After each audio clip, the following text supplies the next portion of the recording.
Yo, what's going on, everybody? It's your boy Rich. Real Talk with Rich is back in the building one more again. Happy to see each and every one of you guys. Man, oh man, it has been I feel like it's been a long time since I've seen any of you guys. I've been chilling. I guess last week we didn't do a show. Want to send a shout out to and congratulations to the Kansas City Chiefs for doing their thing. So that's what's up, and all I can say is, to the San Francisco 49ers, the game is played with 4 quarters. And then if you have to go into overtime, you have to play then 2. Okay? For whatever reason, the 49ers played the first half, lights out. That second half, they just let the Chiefs just kind of keep in the game. Keep in the game. And then what was so funny is we have seen the Patrick Mahomes special right now. Patrick Mahomes is not a rookie. Patrick Mahomes has been in the league a few years. We've seen Patrick Mahomes follow the Tom Brady book. That means short passes, run when you can. We saw that dude just walk down the field, basically, and they won the game. So that dude right there, Patrick Mahomes is the new Tom Brady, or Patrick Mahomes is Patrick Mahomes. Let's say it like that. So again, congratulations to the Kansas City Chiefs. And I was bummed out today, man, because there was no football to watch. Moment of silence for all the football fans. Yeah, okay. So anyway, let's get back to this. Want to say what up to the chat. How y'all guys doing? Thank you for hanging out with your boy. We got a dope show tonight. We're going to get into it. Don't want to delay the time. So first thing we're going to get into, he says, bro, you got to know the field goal rules. Hey, you know what I'm saying? Look, the 49ers deal what the 49ers do. Shanahan is no different than his dad. They do the same stuff. This is history. We've seen this. We've seen this show before. But anyway, what up, Style So Serious? So yeah, so let's get into the show, y'all. Low-hanging fruit. That's a segment of our show where we talk about the news. And the first news comes actually by way of Black Comic Lords. One of our creators that we interviewed recently, the writer of Crescent City Monsters, he posted this news in our Black Comic Lords Facebook group.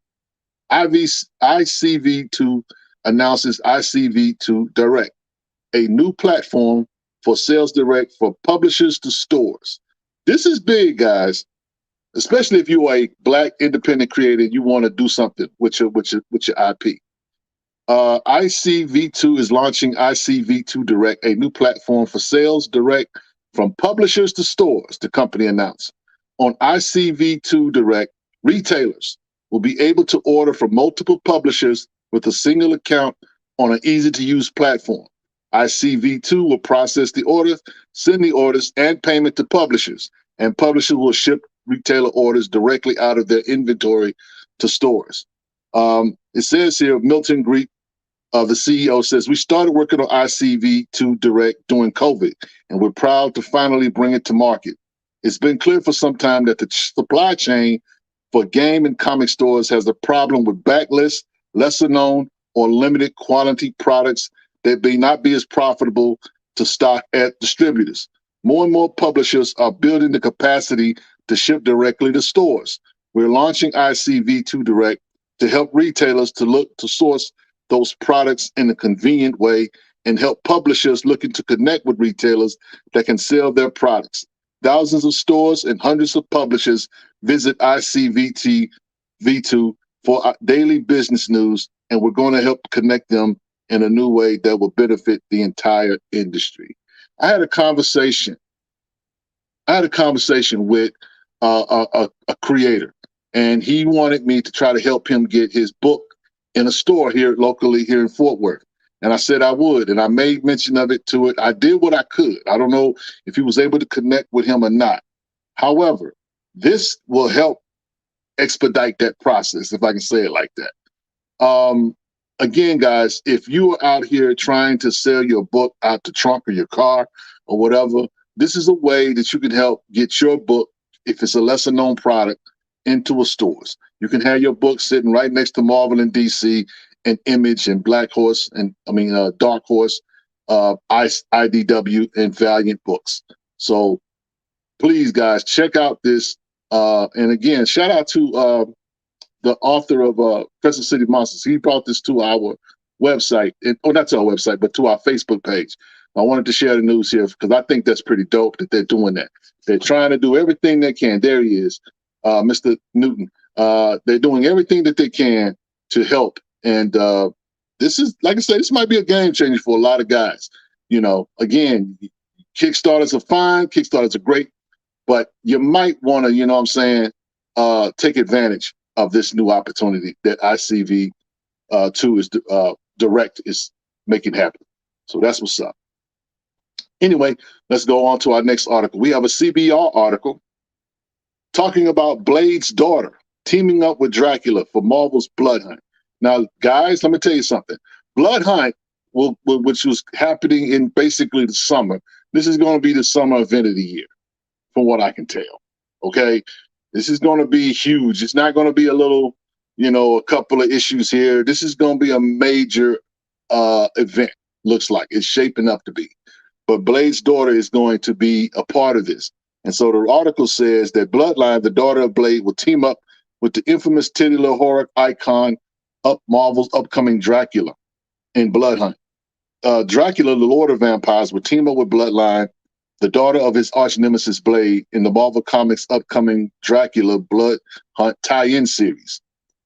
According to Marvel, Dracula will play a pivotal role in Jed MacKay and Pepe Larraz's main Blood Hunt event series in his 3-issue tie-in Dracula Blood Hunt, written by Danny Lore, who also wrote the Bloodline Daughter of Blade book. This story has Brielle Books taking center stage. So fresh off of her limited series and appearance with Miles Morales' Spider-Man, the Bergman Slayer is set to play an important role in the upcoming crossover event due to her unique family's legacy, which ultimately will entwine her fate with Dracula. So, yeah, I know a lot of people were talking about Brielle Brooks being, you know, a character that they were going to shelve, but that's not going to happen here. This is they bringing this character to the forefront, and they're putting her in a book with Dracula, a major character at Marvel in terms of the horror division. So this is going to be kind of cool. According to this, it says Marvel's Dracula Blood Hunt. All will bow to the Lord of Vampires. Blade is Dracula's ultimate nemesis, the most formidable vampire hunter in the world. But Blade is Brielle Brooke's father, the man who is training her to follow in his footsteps. And during Blood Hunt, the day and night is not all as it appears. These enemies may find their interests, however briefly, aligned for the fate of humanity. So y'all stay tuned for Blood Hunt. So there's going to be, the Blood Hunt series is going to be like 5 issues. There's going to be a bunch of tie-ins and a lot of one-shots. So I'm probably, to be honest, going to buy in because I love Blade as a character. I'm probably going to get everything that Marvel is going to throw at us when this comes out. So yeah. And speaking of more Blood Hunt news, we got a Bleeding Cool article talking about. He says, "Guess I need to read that Bloodline trade back." Yeah, you might want to do that, bro. Just just to stay up to date, stay current. So we have a Bleeding Cool article. Now, hold up. Kofi says it was a different character. Bloodline is a new one by Lord. The other cancel was by a White Rider. Yeah. Bloodline's a new character. I mean, we're talking about the Bloodline character that Danny Lord wrote about in the Bloodline, Daughter of Blade issue. It was like 5 issues Marvel put out. I think it was last year. Yeah, last year. So yeah. So we got that to look forward to. We have a Bleeding Cool article that we want to hit you guys next. Speaking of Blood Hunt, Strange Academy, one of my favorite Marvel books, is coming back. Strange Academy Blood Hunt returns with Humberto Ramos, created Louisiana set Magical Academy of Marvel Universe by Daniel Jose Older and Luigi Zagaria. Now, here's the cool thing. Strange Academy Blood Hunt returns the Scotty Young, Humberto Ramos created New Orleans set Magical Academy of the Marvel Universe. The beloved cast of young sorcerers will take it upon themselves to free Earth from the eternal night by diving into the dark pages of the legendary and immensely dangerous Darkhold. The vampire onslaught Blood Hunt knows no bounds, reaching all the way down to New Orleans, the home of Strange Academy. Dor Dormammu, Zoe Laveau, Shaylee Moonpetal, German Aguilar, and Toth get embroiled in an adventure that will take them around the Marvel Universe right into the center of the Blood Hunt action. Their mission is to find the ancient Darkhold and cast a spell that will destroy all the vampires. However, there's one problem. Agatha Harkness boldly transformed the Darkhold into a child in last year's contest of chaos. So, again, this is going to be pretty dope. Blood Hunt ain't no joke, y'all. Y'all go get them books, man. Looks like it's going to shaping up to be a great summer. All of these books are coming out, in May. So, man, y'all stay tuned for that. It's going to be dope. We got more Blood Hunt news. Another Bleeding Cool article. Marvel's also bringing back the Midnight Suns. And in May, the horror-themed superhero team and video game spun-off characters, the Midnight Suns, returns in the Blood Hunt tie-in series. The characters, Midnight Suns, will be written by the incredible Brian Hill and the artist German Peralta for Marvel Comics. When the eternal night falls and vampires run rampant across the globe, the Marvel Universe's last line of defense against the supernatural band together in Midnight Suns Blood Hunt, written by the current Blade writer Brian Hill. The 3-issue tie-in will spin directly out of the shocking events of Blood Hunt issue number 1, starring Blade, Danny Ketch, Johnny Blaze, Victoria Montesi, and more. This iconic team's critical mission will involve more than just slaughtering through the vampire invasion. They will also be forced to tragically spill the blood of one of their own. So yeah, Blood Hunt, that's the business. Y'all better go get them books. He says, man, I need a track list for the Blood Hunt crossover. Oh yeah, it's going to be fire. It's going to be fire. So yeah, no doubt. Strange Academy, the only way we get to see Dr. Voodoo. Perhaps. Perhaps. I mean, it is what it is, guys. I mean, But that's a major thing for Marvel. You know what I'm saying? I know we talk about a lot of, sometimes I talk crazy about Marvel, but sometimes they want to act right sometimes. I don't know what their deal is, but yeah. So he says, I thought Strange Academies was a top-selling book. Why did Marvel stop it? Okay, Style So Serious. We are not going to shade Marvel behind Strange Academy. What happened was that they decided to take a break. It went 18 issues, and they decided to, because that's what happens sometimes. And we're going to talk about comic book companies and writers and taking breaks for certain things or whatever. That's what they did. They did 18 issues, and then they took a break, and then they came back with Strange Academy, the finals. They did that. It was like 3-4 issues. And then they came back again with the Miles Morales tie-in, Spider-Man tie-in, and I think Moon Knight, I want to say. So Strange Academy has been not in stores in a current run for the past, I would say, 6 months maybe, but they've been around. It's been around. It hasn't that they stopped it or whatever. Just, the writers, a lot of times, they determine what they want to do. Scotty Young, shout out to that guy, one of the dopest artists, one of my favorite artists. That guy does what he wants. When you got that much skill and you and his book literally is basically a Marvel show waiting to happen, you can do what you want. So if you decide I don't want to write Strange Academy for 2 months, 3 months, or 6 months, whatever, you can do what you want. Some guys have that carte blanche. Everybody doesn't have that carte blanche, but I think he does. Him and Humberto Ramos have a mainstay at Marvel, and so it's been dope. And I'm glad to see them guys coming back. So, yeah, that's what's going on. So anyway, let's move along. So we got some other news or whatever. So it's Black History Month, guys, right? And so Black History Month, sometimes we get some dope stuff that comes down the pike. I'm not talking about comic book covers. I'm actually talking about something that's going on with the Peanuts franchise. Franklin, there is a cartoon called Snoopy Presents Welcome Home Franklin that's on Apple Plus. It started on Apple Plus on February the 16th, and it came out just in time for Black History Month. But they're doing I want to say 4 or 5, I think, different Snoopy Presents type characters or whatever. It just so happens Franklin shows up Black History Month. So anyway, there's basically a 39-minute cartoon show that you can get and you can watch on Apple Plus. Now, to be honest, Apple Plus, y'all need to do better in terms of how y'all put y'all stuff up on the platform, because y'all want people to verify your account, verify all kind of craziness. I mean, it's ridiculous. I got frustrated trying to watch it. I hadn't been able to watch it yet. I'm gonna go watch it, but Franklin is one of my favorite characters growing up. This is a character that's been around since 1968. And yeah, man, I'm looking forward to seeing this cartoon or whatever. But the one thing I will say, as I looked at the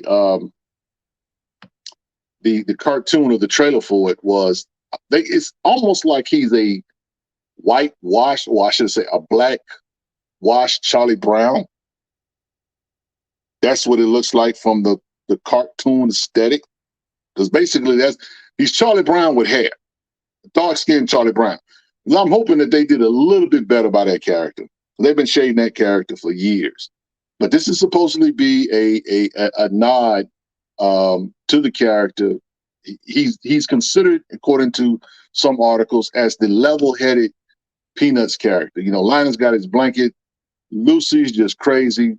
Peppermint Patty's thrown off. Marcy just follows Peppermint Patty wherever she goes. So, yeah. Style So Serious can't get with Franklin. Man's made him dirty back in the day, the audacity. Well, now, he's not Pigpen. I get what you're saying in terms of how they drew him, but I guess it was more this, I'm not going to shade Charles Schultz. I mean, I like the character myself personally, but, it does look kind of funny the way they drew him, but he, because if you didn't know any better, you would think he was Pigpen. But Pigpen's a different character. Pigpen is the dusty character, always walked around with the dust on him or whatever. But if you go back and you look at some of them cartoons or whatever, matter of fact, if you look at that picture we're just showing you right there, they kind of, they drew him dark skinned, but then they ran some lines across his head. It was like, why, what's that about? But anyway, that's what they did though. But again, it is what it is. Nice sweatshirt, Rich. Where can I cop that? Well, this is the 101. You can get the hat. You can get the hat on our Black Comic Lords website. But we do have Black Comic Lords merch on our website at blackcomiclords.net. You can go there, you can check, you can get merch, t-shirts, sweatshirts, hoodies, all that. You can get that there. So yeah, shout out to Paul. So anyway, also X-Men 97 returns. So that's coming out March the 20th. The cool thing about this is that this actually, the cartoon itself that we watched, X-Men back in the 90s, X-Men 97 picks up where that cartoon left off. So yeah. Now I saw some news, and I'm not going to talk about it here, but I want to shout out Reggie Collects because he brought it up in a short. But yeah, there's some stuff going on. The wokeness never stops with Marvel, but I'll just leave it at that. But yeah, that show is coming to Disney Plus on March the 20th. So that should be dope. I mean, we all love the X-Men cartoon animated series back in the day. So it's picking up where it belongs. So that's going to be a nice treat to see, among other stuff that Disney is trying to put out. So yeah. So with that said, we're going to go ahead and jump into some books. Now, I like talking about comic books, and it's some dope stuff out there, y'all. Some dope stuff out there. You can't say you ain't got nothing to read. First up on the list is Black Panther, issue number 9. Okay, now I know everybody named Mama's been talking about this book. It's been canceled and this, that, and the third, or whatever, and and why did they cancel it and blah, blah, blah, blah, blah. We've heard it. You guys have seen it or whatever. But how do I feel about issue number 9? And I'll be honest with you. I feel like issue number 9, there's nothing great about it. I mean, it's almost like a filler issue. And it feels like Paul said, and we was talking with Mark, it feels like they're getting ready to wrap this thing up. That's all I can say about it. I maintain that issue number 6 has been the strongest issue in this particular run with Dr. Eve Ewing. I think that she's done a good job, and I'm not of the opinion that this run was canceled. I'm of the opinion that she signed up, or they signed her up for 2 volumes. That's it, and that's it. It is what it is. Now I know some of y'all feeling some type of way because the guy Johnny Law, who had to run prior to, got 15 issues. I know y'all feeling some type of way about that. But, let the past be the past. That's all I'm going to say. And, of course, it does not help that, Ultimate Black Panther comes out. Ultimate Black Panther issue number 1. Dynamite issue. Can't Front. Written by Brian Hill. This book comes out with a little controversy. Had the speculators speculating. Had people going out spending big ciabatta on a number 1 book. A book, by the way, that they said a month prior to this book coming out that they were going to do a second print. Now, listen, a second print for a Black Panther number 1 book is not a big deal. That's why I'm laughing at y'all that went out and bought more, that paid for big money for this particular book. Because if you go back and do the history, there have been second prints for Black Panther number 1s going back a ways, okay? This is ridiculous. Somebody got duped into buying a number 1 book. And it's an alternative universe book. Let's just be honest. I'm like Paul when it comes to this. It's guys, chill. Stop doing the FOMO stuff. Knock that out. Millennium says, when will be done with the woke era? I think the woke era is here to stay, to be honest with you, Varnell. Shout out to Millennial Comics. I just don't think now he asked me, where are those 20K books at? Listen, 12,000 books or whatever. I don't know where they at. And look, the Joker that does have those books, you're not going to get your money worth. You're just not. And the reason why I'm saying you're not going to get your money worth is because, again, this is the ultimate universe. This is the ultimate universe. This is not the 616. The Cult of Boss, Black Panther fan group, all them dogs, my homie Theo over at, they enjoyed this here. But at the end of the day, it's about the 616. So this is a nice run. How they're everybody's geeked and stoked about it. But let's be honest, guys. It's a cool nod. I'll say it like this. If this book had not come out, the Black Panther fans would be very upset. Very upset. Very upset. And that's unfortunate. But it is what it is. So he said, did my Ultimate Black Panther preview go up? I don't know, bro. Everybody's trying to get the number one.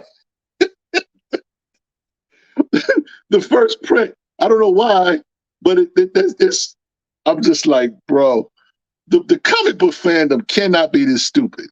It cannot be this stupid to go out and spend $25, $30, $100 on a comic book that is going to have a second print.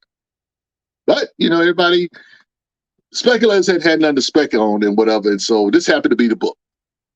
Brooklyn says, not understanding why this mirror version gets all the love and a well-written and drawn 616 is disregarded. I just report the news, Brooklyn. I just report the news. I mean, look, some people don't think that listen, until T'Challa in the 616 becomes the king of Wakanda, there will be a disturbance on that side of the Black Panther fandom. Until that happens, it is what it is. Now, I get what you're saying. I put some stock in what you just said, Brooklyn, but bro,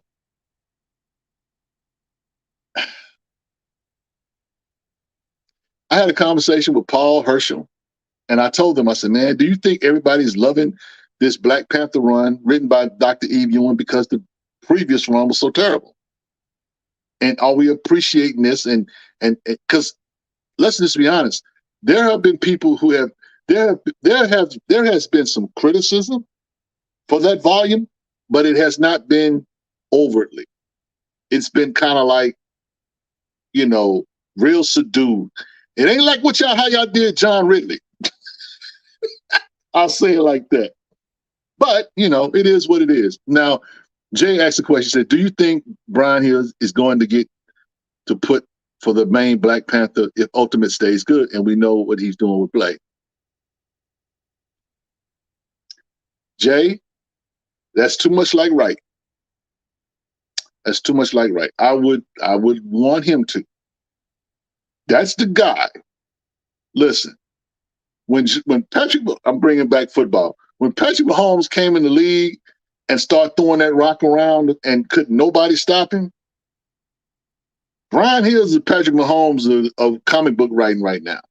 I love Rodney Barnes, but Brian Hill is coming for the number one spot. That dude is no joke. I would love for him to write a Black Panther, book. But will Marvel do that? I don't know. SR says, I think people are thinking about what happened to Miles Morales. I don't know, SR. I mean, Super Slash says, I'll wait till it drops back to reality. I mean, look, I get it. But still, it's the ultimate universe. That's the thing. It's the ultimate universe. It's a great universe. I'm glad they brought it back, but it doesn't get the love that the 616 gets. And that's why I hate me and Paul have had this discussion about the multiverse. I hate the multiverse. I don't like it because it confuses people. It confuses people. It's like, because for the casual fans looking at this like, oh, Ultimate Black Panther. Okay, what's the difference? What's the difference between the Ultimate Black Panther and Black Panther? They don't know. We know.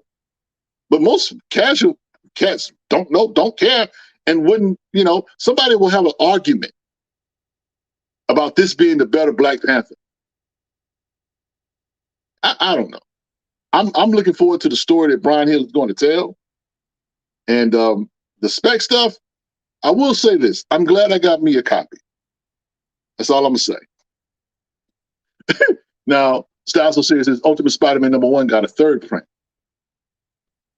People loving that. They loving that Ultimate Spider-Man. I hadn't bought it, hadn't read it, so you guys got to tell me about it. Mr. Mario Van Bryson said, comic book fandom can't be this stupid. Yeah, they are. I mean, I'm just saying, they shouldn't be. Because it's like, okay, we didn't get our books. Okay, it's guys that got eBay books on sale.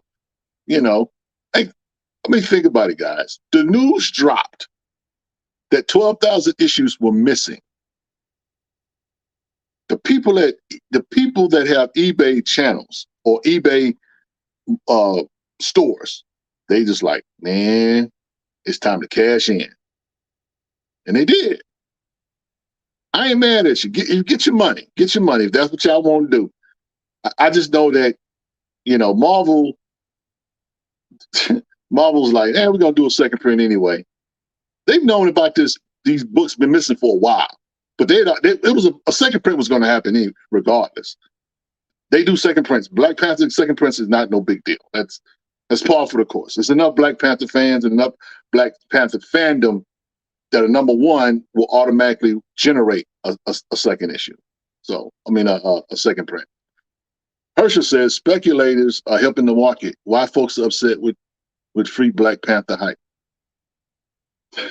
Well, listen, I do not want anybody to be made merchandise of. I think that's just wrong, in my opinion. I think that if a comic book is $5.99, you should pay $5.99 for that book, not $25.99, because 12,000 issues disappeared. I just think that that's wrong. Listen, if I'd have went to the shop and my LCS guy said, man, we didn't get our books. I'm not spending $25 for the book that you paid $3.99 or $5.99 for. I'm not doing that. That's me personally. And that's the conscious decision that you have to make. FOMO is a real thing, but I just don't think that you can manufacture FOMO. This feels manufactured, in my humble opinion. So y'all have at it. But I just know I ain't going to participate in the chaos. I got my one issue. It's a #1. It's a cover A. I'm good. Now, Jay says, I'm just saying, let Brian team BP and Blade up in the series. Yeah, that would definitely sell. That would definitely sell. I'm having some issues with my chat, y'all. Let's see. Let me go and see what's going on. Anyway, 10100 Podcast says, Rodney wrote a hero book for Image. It would overtake comics. I would hope so, but I don't know if that would happen. I don't know that would happen. Okay. I think I fixed it a little bit. I'm hoping. Eve got a second price. Eve got any second price under BP? Second price? What are you talking about? You talking about second print? Is that what you're saying, Herschel?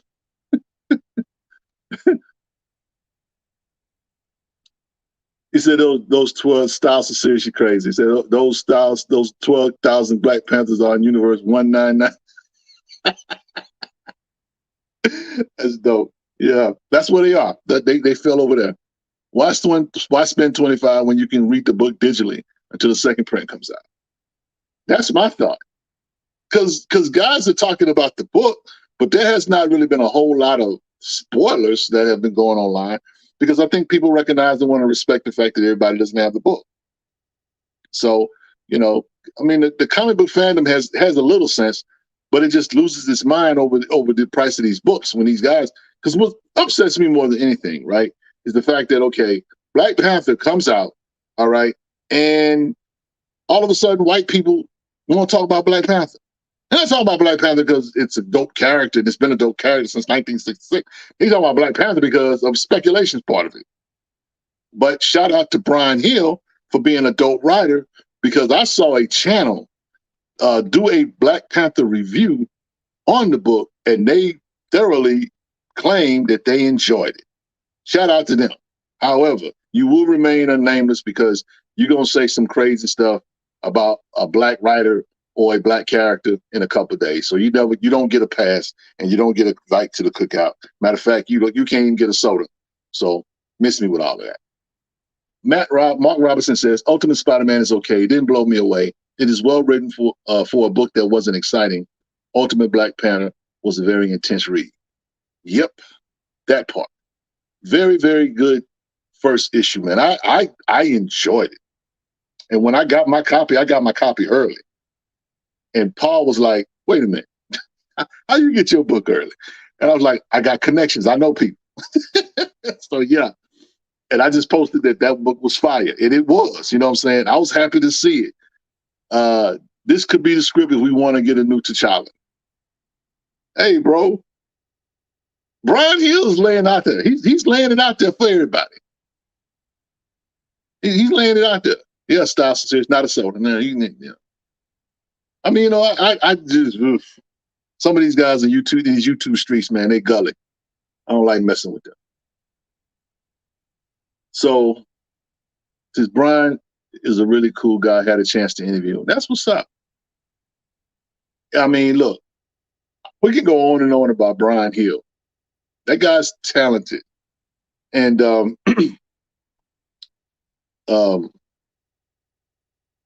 the funny thing is that, look, Brian Hill is not no new guy. He's not a new jack. Go back and read his American Carnage book. It's 9 issues. American Carnage. I think I heard Amir mention it on Paul's show. But go back and read that. That's a crazy book. Go read those of you who have never read the Killmonger series. Go read that.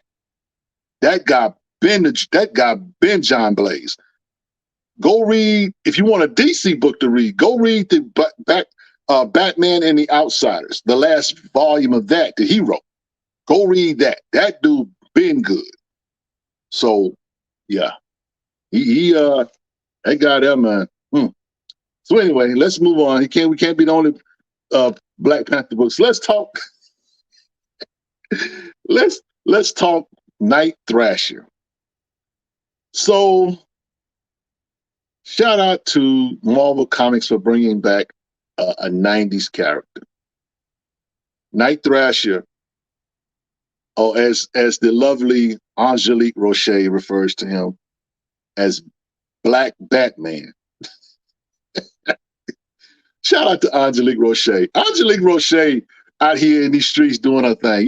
Y'all guys know that Angelique Roche, who is co-writing the My Superhero is Black book, was the Queen Zulu for 2024 Mardi Gras this year. And so if you follow Angelique Roche on Instagram, she got all the feathers flowing everywhere. That is a beautiful Black woman. And yeah, but she told us in an interview, that's what she thought about Night Thrasher. Because I asked the question, why y'all putting Night Thrasher on the cover of these Marvel Voices, right? And y'all don't put him in the book. And she was like, oh, you mean Black Batman? So anyway, I saw some guys online that kind of tried to poo-poo the book. And I'm going to be honest, if if you're not a Night Thrasher fan from back in the day, you probably would not enjoy this, to be perfectly honest. You know what I'm saying? It's one of those things where the references, the character appearances that showed up made this worth the price of admission, in my opinion. So yeah. Man, I'm having some issues with the chat. Y'all gonna have to forgive me. I can't see everything in the chat, y'all. So for whatever reason, my stream is not up to snuff.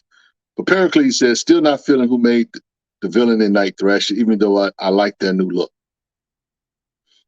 So I think the book was okay. I think that it definitely is compelling enough to pick up issue number 2. So I'm gonna recommend that you guys go get it. Everybody doesn't know about Night Thrasher. Now, the Marvel heads know about Night Thrasher or whatever. His first appearance in the Thor book, the New Warriors. He led the New Warriors. He was a black man who led a Marvel superhero team in the 90s. It was the X-Men, and it was the New Warriors and the Avengers. But as Paul said on their show the other night, they were Marvel's kind of young Avengers before there was a young Avengers. And this guy led that team. So yeah. So y'all go pick up. I picked up the Night Thrasher 97 cover. You know, I dug the 97 or the 90s trade dress stuff. So that's why I went on and grabbed that one. But that is a nice cover right there too. Kobe says, I'm a new fan to Night Thrasher. I thought it would have been a reboot type of thing. I would it might be. It still might be, Kofi. But and the reason why I'm saying that is because they brought a lot of characters. Well, not a lot of characters, but a few characters from his days at Marvel in the 90s. So there's a nice appearance of Rage. Rage is in this book. Rage was a part of the New Warriors. Silhouette is in this book. And so again, there's some characters that if you were a Marvel fan back in the day, that you would identify with. It's just good to see this guy on the cover of a Marvel book, because we always complain about Marvel shelving and DC shelving characters. And that guy been on the shelf a long time. So I'm going to enjoy it for what it is. You know what I'm saying? It's not going to, you know, I don't see it, you know, bypassing Black Panther or even Black Falcon.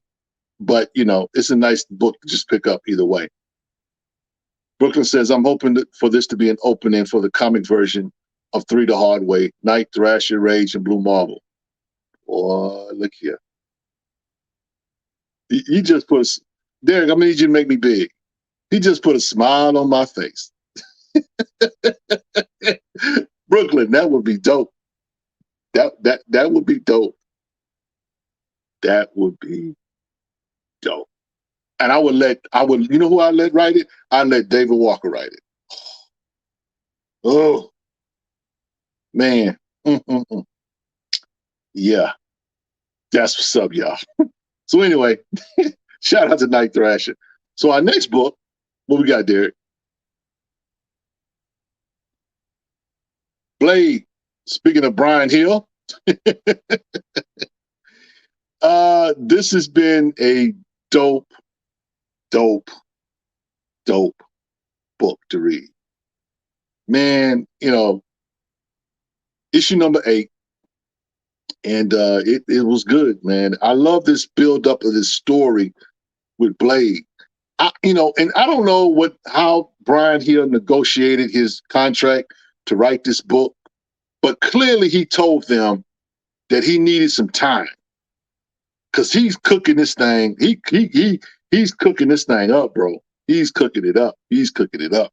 And don't be surprised if one day we get a Blade movie and Brian Edward Hill is in the movie credits. This thing with the Adana, it's been pretty amazing. You know, I'm a Doctor Strange guy, but that might need to be, you know, I know he was Sorcerer Supreme at one time, but that guy on the cover of that book right there might need to be Sorcerer Supreme again. We don't know what's going to come out of Blood Hunt, but yeah, I like what you just said, Styles and Series. Blade has been the true Marvel don't mess this up. Yeah. Yep. My sentiments exactly. Real quick, OG, you don't have to talk about it, but did you get the Red Hood, the Heel issue 1? I do have it. I have not read it yet. There's been I read a stack of books yesterday. I think I read a stack the day before.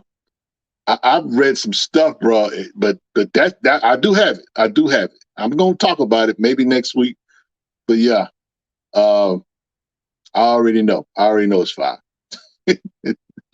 Anything that Red Hood is in, especially put him in the hood, yeah, I'm good with that.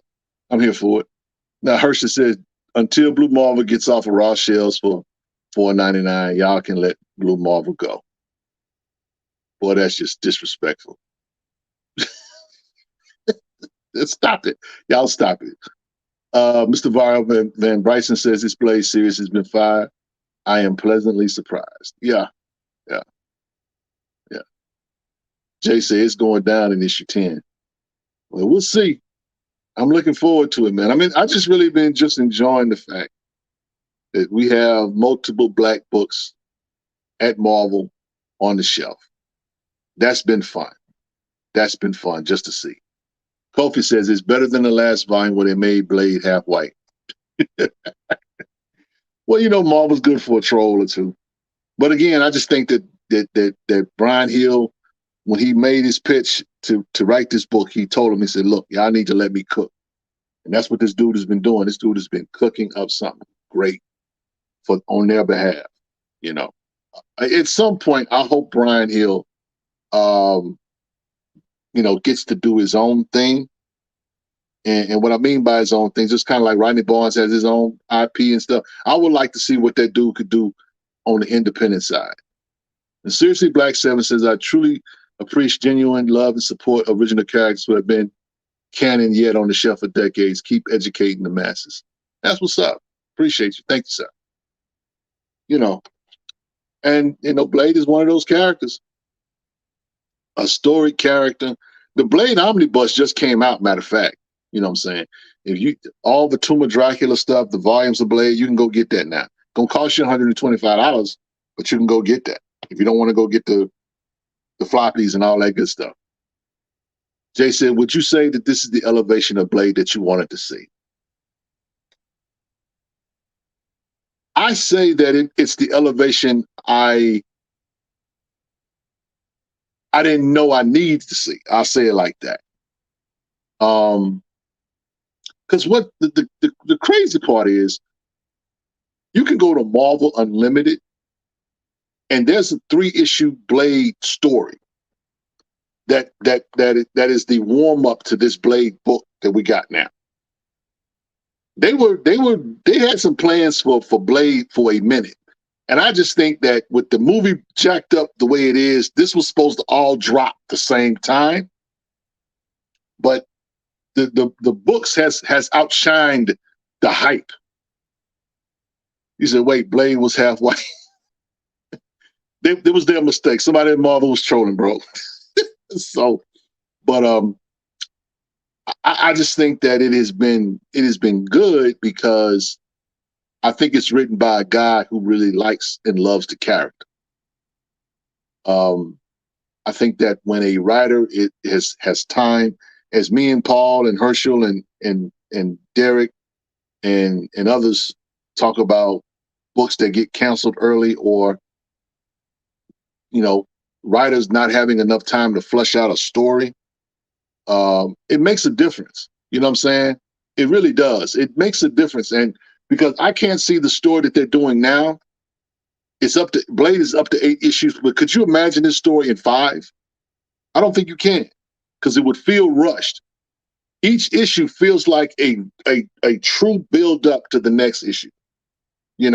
When they brought in Dracula and Blade's training with Dracula, and Blade is learning new things and has new powers, that was dope.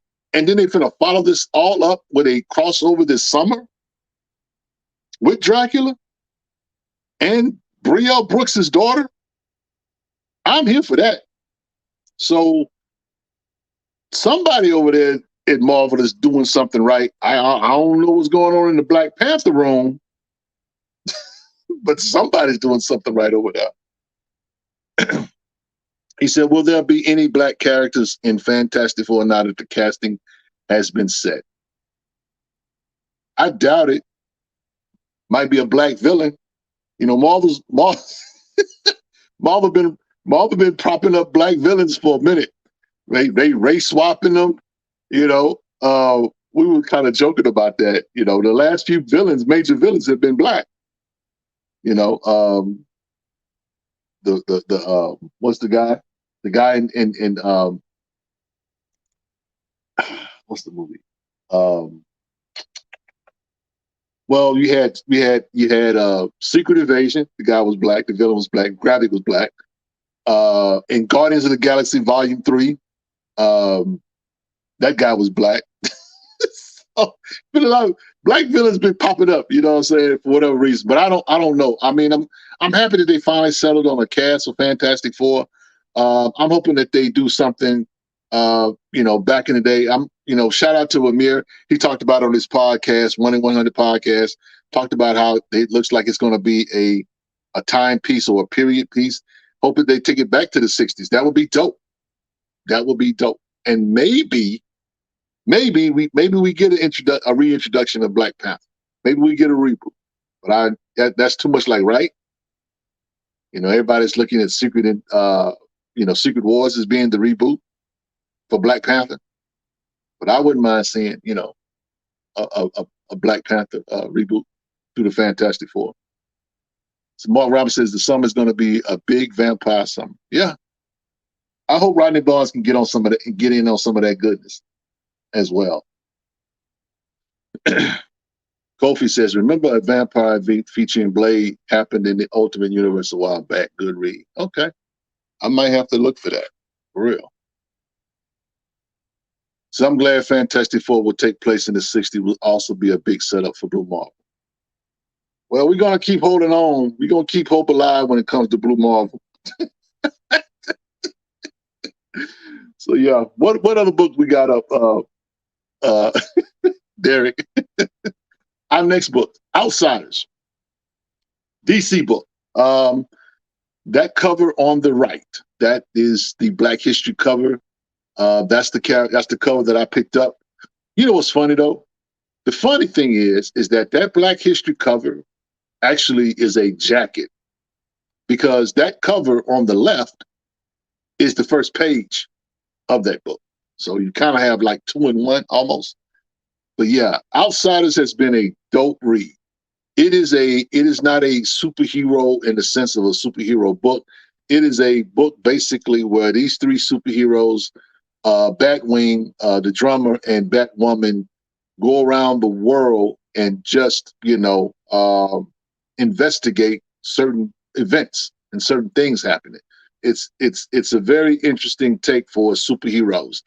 The cool thing is that they literally write that or bake that into the story, that we're not here to try to save the world, that we're literally doing things that Batman and the other superheroes don't want to be bothered with, taking care of business, almost like a leverage type book. If you don't know about the story, or not the story, but the show Leverage, it's kind of almost like a take on that. He says, man, OG, I've seen all 4 issues of the Outsiders. You're making me want to get these joints. I'm just saying, bro, it's dope. I'm like, don't sleep. That's all I'm gonna say. Don't sleep on it. It's a dope book. Ask Paul. Paul will tell you, it's one of those quiet, cool. And the funny thing is, it's Batwing. So a lot of people ain't gonna check for it. And it's Batwoman. Anybody gonna check for it? Somebody might think that this is a woke book. This is not a woke book. This is a dope comic book that DC's putting out. He says, oh, that's 40 plus watching, only 17 thumbs up. Let's fix that. Yeah, please hit the like button. Matter of fact, thank you, Mark Robinson, for being an ally. Please, y'all, like, share, and subscribe, because I forget to sometimes do the homework or the housekeeping stuff. Mr. Varman Brass, I'm glad Luke Fox is back. Yeah, for real. Yeah. I'm glad. So man, come on, I love Leverage. Yeah, it's dope, bro. I'm just saying. It's I know that is like, dang, I gotta put another book on my pull list. Hey, do what you do. That's all I'm gonna say. So lastly, it's Black History Month, y'all. And so I want to kind of shout out to Herschel. Uh, I wanted to talk about Media Man tonight, the movie, and I put the comic book cover of the comic book adaptation up because I want to talk about it because I was listening to a podcast. I was actually listening to Questlove Supreme's podcast. He interviewed Robert Townsend, and they talked about Meteor Man. And in them talking about Meteor Man, right, I decided I wanted to go, you know, excuse me, I wanted to go watch the movie. Do you guys know that Meteor Man is not on any platform whatsoever? You cannot find this movie. Apple doesn't have it. Prime doesn't have it. Roku doesn't have it. Nobody has it. Netflix doesn't have it. Tubi doesn't have it. No one has the movie on their platform. The history of this book and of the character is a look-see. Just you should want to just, if nothing else, and the cool thing is when Questlove interviewed him, they asked him, he's like, well, where did the idea for Media Man come from? He says he had a nephew. It was around Halloween, and he had a nephew. Who are you gonna go? Who are you gonna go? Batman, Superman, and his nephew said, well, I can't go as one of them because they're white, and that's why he decided to. He says, yep, I tried looking for it after that interview. Yeah, that's crazy when you think about it. A historical black superhero character like this, and you cannot find the movie. And Kobe says, that's why I get black movies on physical. Yeah. Grabbing the Blu-ray might be the joint because it's not available nowhere now. And I mean, that's just really terrible when you think about it. Of all the stuff that's on TV, has Townsend been seen since Black Light? Probably not. But I'm gonna be honest with you, Brooklyn. Robert Townsend is a treasure. This is the guy who did Hollywood Shuffle. This is the guy who did the 5 Heartbeat show or the movie. This is the guy who was in Cooley High. This is the guy who put, and I know people say, well, he wasn't the first black superhero on screen, but this is the guy that put up his own money to create his own brand, his own lane. And they ultimately did a comic book, a Marvel Comics book. He's a part of the 616. Why is that movie not available for anybody to see, especially Black History Month? I'm just asking questions, y'all.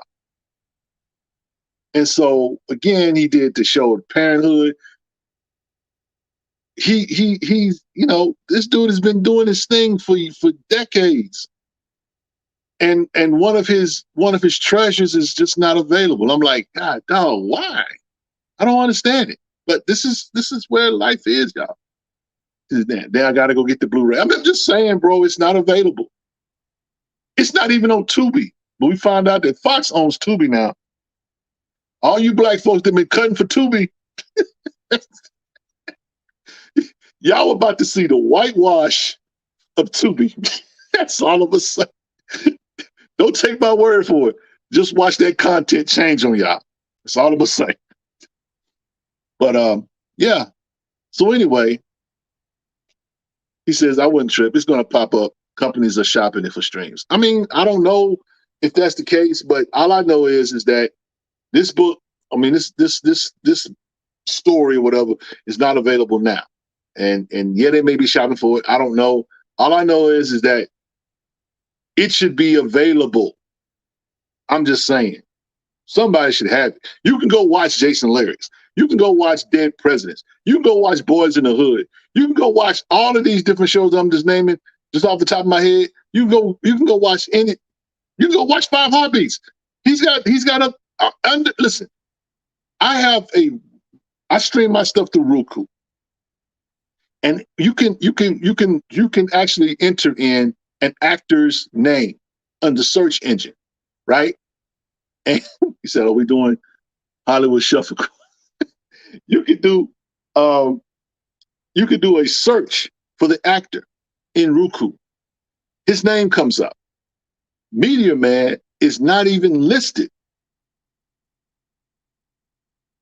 Frustrated said you can see Media Man on MGM Plus.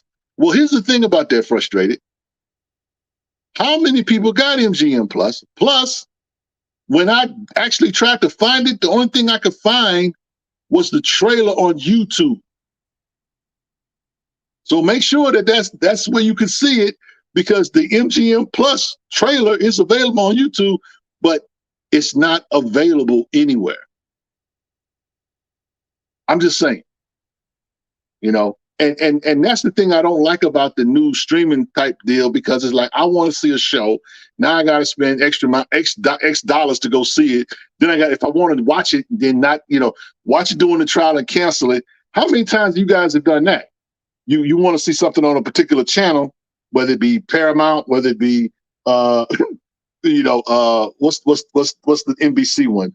I can't think. Anyway, you all know that these different channels now have they all paywalls, right? You get the 7-day trial. Peacock, thank you, H&H, appreciate it, Derek.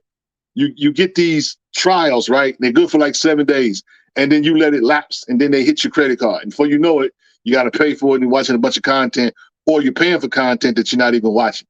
That's the kind of thing. And so if Media Man is available on MGM Plus, there is literally nothing else on MGM Plus that I want to watch. I'm just saying. So got to do Robert Jerry Curl interrogations. Curl, the Jerry, the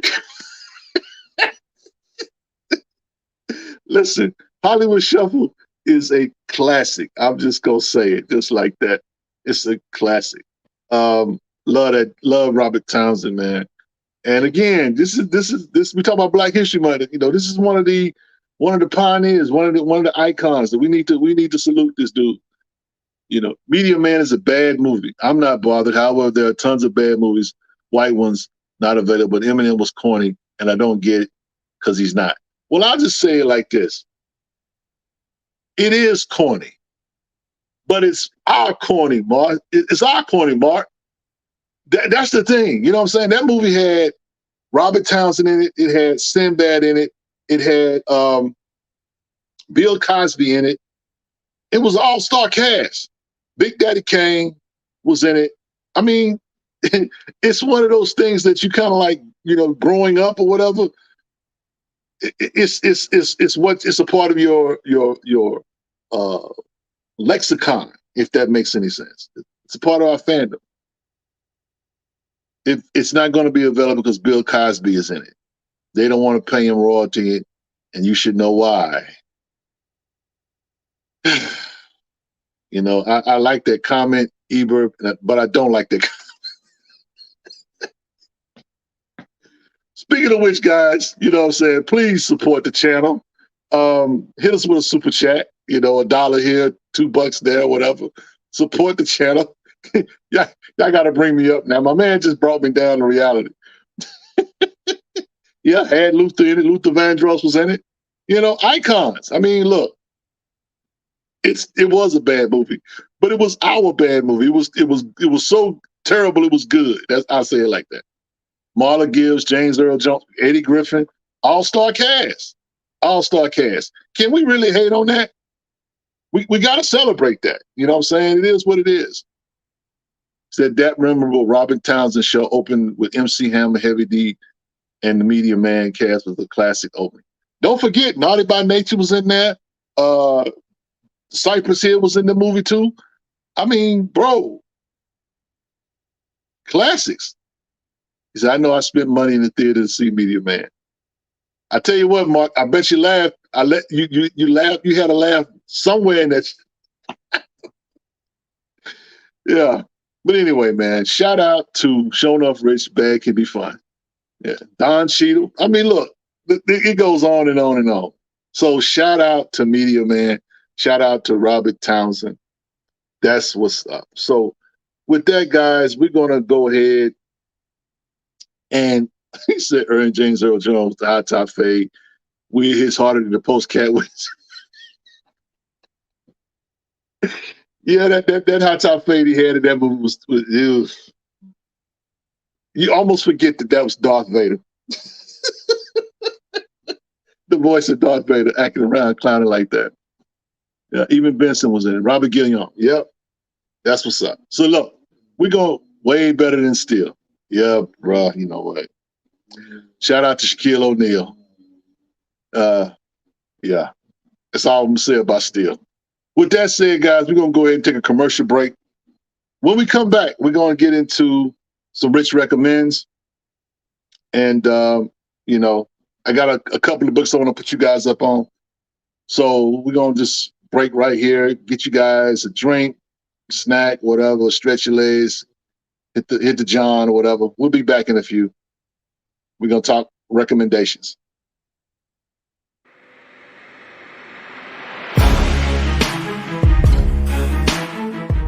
Where's our black real estate in comics? What do I mean? Let's check out Black Panther. He is gone from the MCU for reasons. And what is happening in the comics? We can complain all day about how our champion is being treated, but we don't own that character. Look at Milestone character, curated by one of the greats, Dwayne McDuffie, my guy. But we don't really own or control any of his characters. DC does. So I'll ask again, where is our black real estate in comics? Meet Delta Dogs from Millennial Comics, created and controlled by us, where story sits in the forefront. Delta Dogs is more than just black characters being black for the sake of being black. This story is about 7 cousins that gets into an encounter with a mysterious glowing stranger that changes their lives forever. And with their unique abilities, this family may be the one thing that can save their hood that's being ruled over by a vicious super gang. With an ex-criminal as their leader and other superheroes that looks the other way when it comes to their environment, this will be an impossible mission to pull off. Grab these books in our hardcover Ultimate Edition bundle at millennialcomic.com so we can really have some skin in the game when it comes to the comic book industry. Keep doing y'all thing, Black Comic Lords. Peace.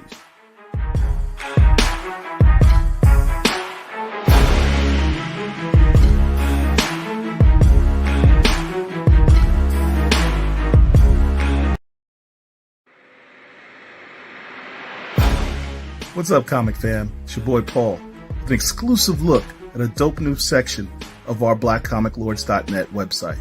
Head to the site, click on Black Indie Comics for your selection of the dopest black comics around. And if you're a black comic creator and you want to be added to the site, send us your link with a copy of your logo so we can add it in there. But be patient. We're getting there. We're getting there. Much respect to all of you.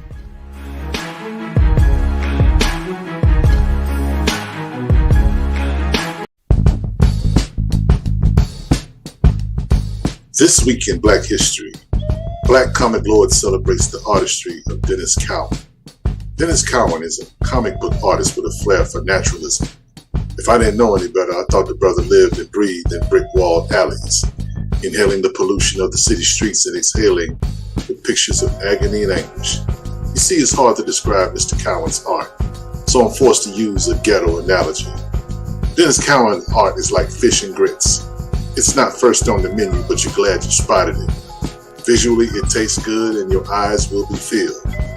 Yes, filled, I say, filled with detail. They say the devil is in the details, but Dennis be like, hold my beer, because the brother crafts scenes and faces where it makes you wonder, did he miss anything? Each panel is filled with action, and though pictures cannot physically move, Dennis Cowan shows and proves that they actually can. From Batman to The Question to the Black Panther and others, Dennis Cowan's art speaks like Terminator X speaks with his hands. That makes him a bad man and worthy to be celebrated. Salute the living legend that is Dennis Cowan, a Black history legend. If you like this video, please like, share, and subscribe to our YouTube channel. And until next time, peace.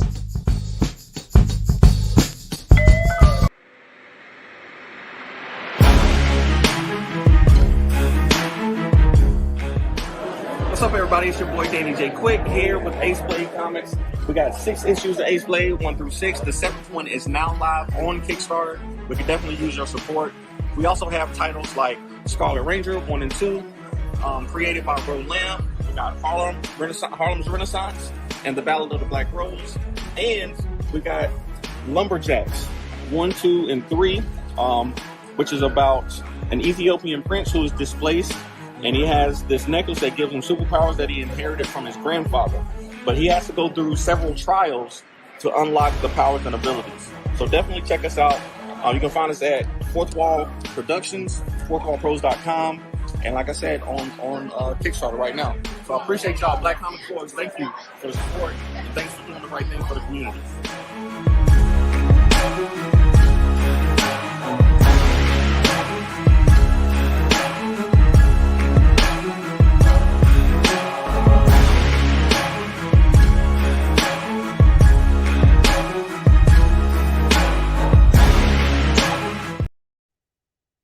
All right, we're back. Man, shout out to all those independent creators doing their doggone thing, man. Salute. Speaking of independent creators, I have a couple of rich recommends tonight that I want to hit you guys with. The first one is a comic book called Diary of Stray Dogs, The Wounded, issues 1 and 2. This here, my brothers and sisters, is a pretty amazing book. It is raw. It is like DC Black Label raw, with 2 audiences.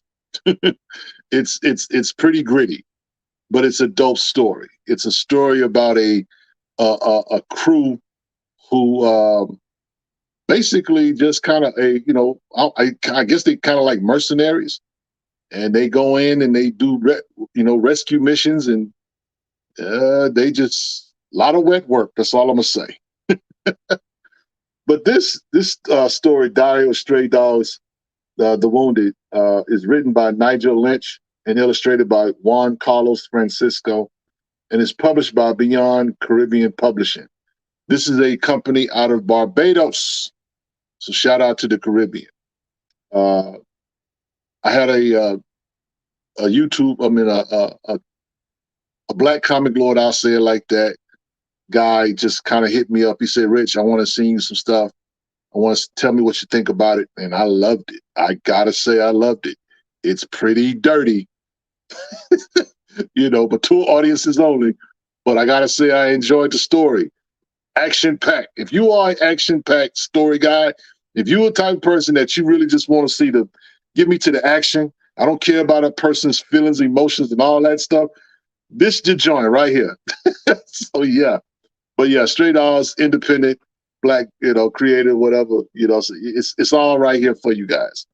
And so I'm gonna ask Derek to put their information in the chat.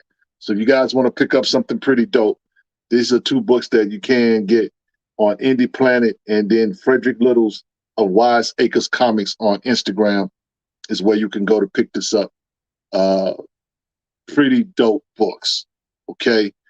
Not only that book, but there's also a one-shot called Critical Ops Task Force, which is also written by Nigel Lynch and illustrated by Francisco Mazzoli. This one shot here, straight action from start to finish.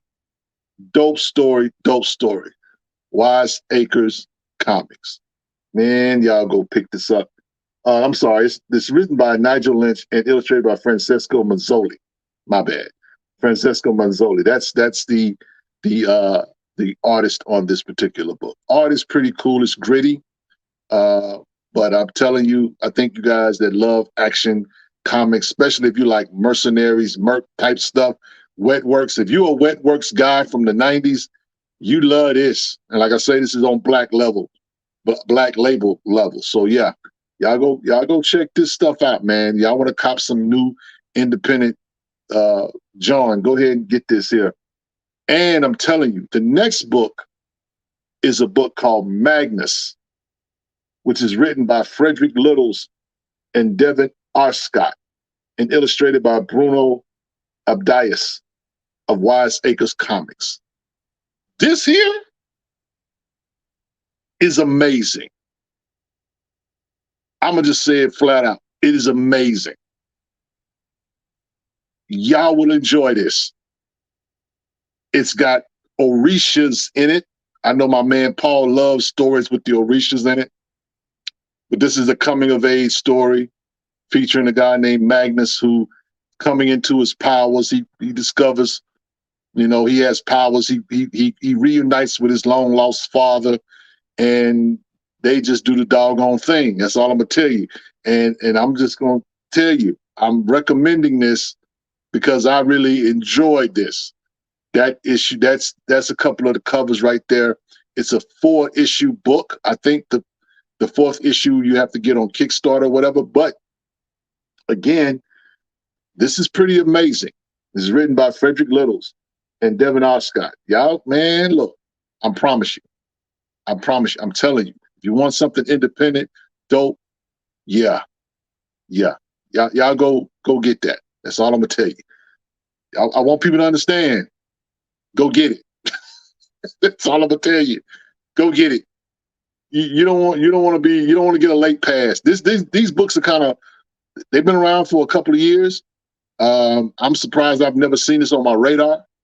But when my man sent this to me, I was very, very humbled and I enjoyed it. I think he knew when he sent it to me that I was going to really dig this. And I did. I really dig this. This is a dope story. This is what Black independent superhero theme, hero's journey stuff could be like. Okay? Yeah. There are guys out here doing work. And there are guys out here making things happen. Y'all, go get this stuff. I said it years ago. DC and Marvel is not the only game in town. They not. There's guys out here really doing something. So please, please, please, please, y'all go check this out. I promise you, you will not be disappointed. And again, guys, please, please, please, while you're here, hit the like button, share and subscribe. And I'm just going to ask you, hit us with a super chat, a few coins to keep the lights on. We appreciate it.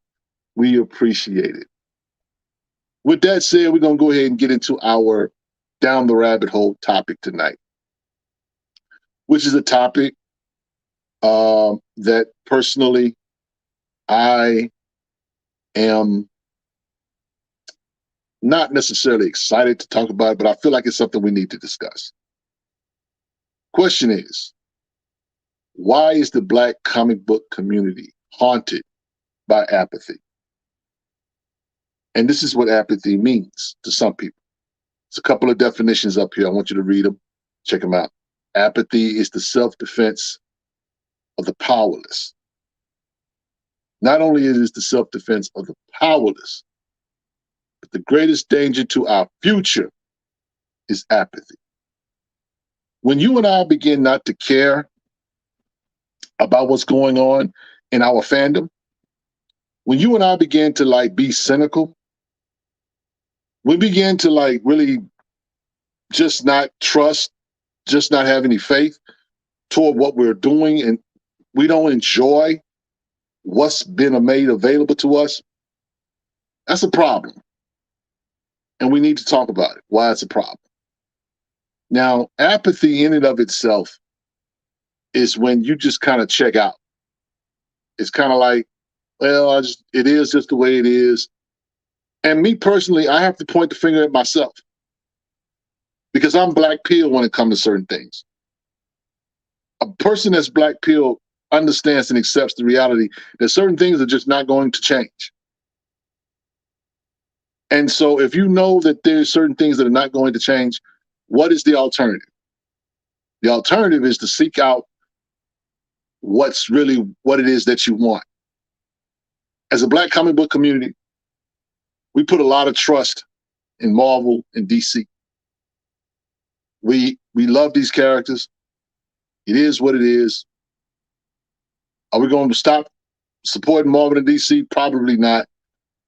Are we going to be disappointed in what Marvel and DC do from time to time? We are. But we cannot be so jaded by the industry. And the reason why I wanted to talk about this is because of the talk around Black Panther written by Dr. Eve Ewing and the cancellation or the quote unquote thought that this book was canceled. It bothered me. Some of y'all bother me with y'all talk points. Some of y'all irritate me. It's all love, but I'm irritated because I don't believe this book was canceled. I believe that they signed her up for 2 volumes, and that was it. The John Ridley run upset and traumatized a lot of Black Panther fans. I get it. I understand it. It is what it is. However, we are so used to getting shaded. We're so used to being dissed. We're so used to being overlooked. We're so used to being patronized to or pandered to well, we just man, I just don't even care no more. And I mean, where's the excitement? Is anybody excited for comic books these days? Or are we just going through the motions?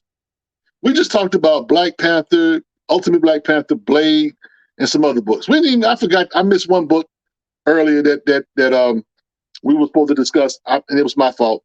But Moon Man was a book that came out written by Kid Cudi. That's a dope book. That's a dope book. I am not mad at that. That was pretty amazing. Okay? That's pretty good. Kid Cudi, as emo as Kid Cudi is, I'm impressed. Call me impressed. That's a pretty good book. I'm looking forward to issue number 2. And so I'm saying that because we got all of this dope stuff that's out. All of this dope stuff that's out. How do we really feel about it? Are we really excited? Now, Brooklyn says, some people got the attitude, I's got mine, I don't know what to tell you, pull you up by your bootstraps. Pretty much. Speaking of that, and I'm gonna talk to some of you I'm gonna talk to the Black Panther fans tonight. Y'all, I got a little something for y'all tonight. You BP fans. Stay tuned. So Herschel says apathy. Oh boy. Look, you don't need this. You don't need this disclaimer tonight. No disclaimers. You know. Now, Seriously Black says sometimes vexed by my people's attitude on this. Yeah, vex is the good word. You know, it's just I'm just wondering. And see, when you a guy who has had zero representation, when you're a guy that had to just watch 2 or 3 channels on TV, and there was nobody who had a face like mine. Now, I will say this. I did not know how important Nichelle Nichols was to me. Because when I watched science fiction, and I love science fiction, and I would watch Star Trek, the original Star Trek, when it was on TV, when it was on regular TV, not the movies. I'm talking about the show, okay? And she was the only Black woman, only Black person I ever saw. Nobody else for my fandom. There were people like Julia that had shows, Good Times and all that in the 70s, whatever. But as far as nerd stuff, blurred stuff, she was it. And so now we got all of this melanin everywhere. Right? And I'm just wondering, are we worthy of what we got today? Because whether you guys know it or not, we have quite a bit. We got quite a bit. I know a lot of people scream for representation. We need this, we need that. However, how do we really feel about it? Because half the comic book fans are dissing what we're seeing. Half the black comic book fans that I see, y'all dissing it. Y'all just like, man, whatever.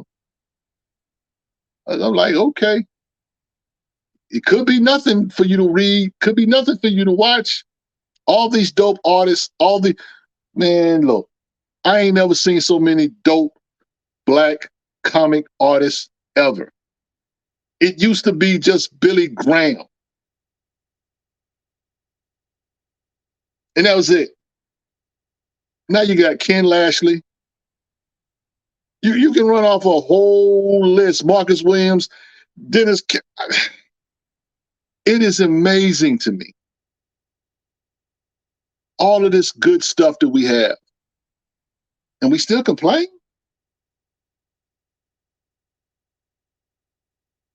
I'm just asking questions.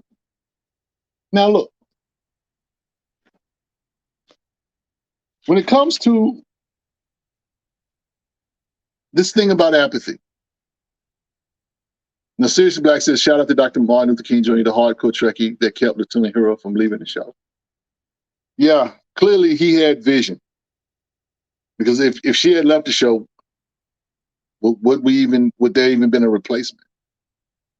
I mean, could Whoopi Goldberg show up one day on Star Trek, Voyager, or these other shows? I don't know. Paul says millennials and Gen Zers are spoiled. They have no context of how good they have it now. No idea how far we come from just 30 years ago. Yeah. And one of the things I wrote down talking about that is I think that you hit it, Paul. There's a lack of self-awareness. I think that self-awareness is just not there for a lot of people. I'm not going to just poo-poo and put it on just necessarily millennials, because I do think some old heads some old heads are supposed to have some wisdom, or old fools. And at the same time, I recognize that it's just the times that we live in. It also is the times that we live in. The 101 podcast says, have so much, but most minds are controlled by the media and the woke narrative that is put out, which puts a negative vibe on all these dope black stories. Yeah, the woke stuff has not helped black comics. I'm going to say it like that. I said it. The woke stuff has not helped black comics. It hasn't. It has not. As a matter of fact, I'll be honest, it has done it a disservice. But I think that we lack self-awareness. Somebody asked about a few months ago, are we in a renaissance period of comics, black comics? And I was thinking to myself, I was like, I don't know. Maybe not. I wasn't really sure. Vice Versa says, I'm a couple years older than you. I remember those days in the late 60s, early 70s. Yeah. I mean, bro, it's just funny to me, that's all. But I think that we need to, one of the things that we need to do is just become self-aware. Now, Style So Serious says we need to start making our niche of a niche louder for the things we like and want to keep. Yeah, we need to champion our stuff a little bit more than we are. We really do. But my BP fans, let me go on and get at y'all. Not all of y'all, but some of y'all. And this is no fault to your own. You said that the ears of the culture backs just perked up. No, listen, this is a good thing. I'm gonna tell you. Paul, I'm gonna tell you. You know me. You know I'm a Black Panther fan. Am I the biggest Black Panther fan? No, I'm not. That belongs to you. That belongs to the King of Wakanda in Buffalo. Shout out to Otis. That belongs to Theo and them cats over there. Recast T'Challa. That belongs to you guys. I'm not that dude. However, it feels like, for some people, I'm gonna say this. I'm just putting this out here for don't come talk to me. Have a conversation with me before people, please do not jump me without understanding the context in which I'm laying this out in. And Herschel, I heard Herschel say this on a podcast with Dion. Shout out to Behind the Scene. There seems like there's no room for growth outside of Black Panther.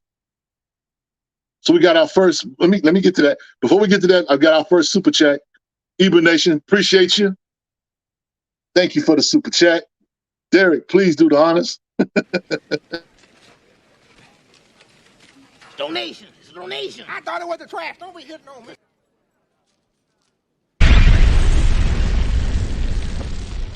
Thank you.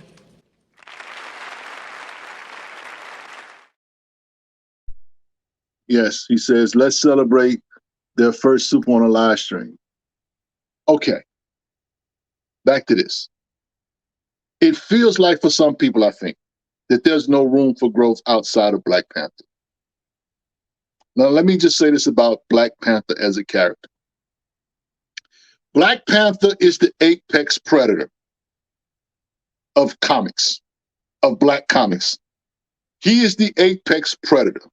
He is Godzilla on steroids. He is the dude. He is the Lamborghini. He is the Bugatti. He is the Ferrari.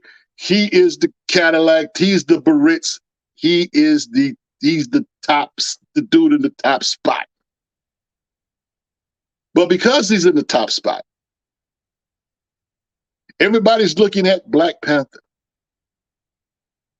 And you got all of these other characters, all these other stories. They get drowned out by the roar of Godzilla.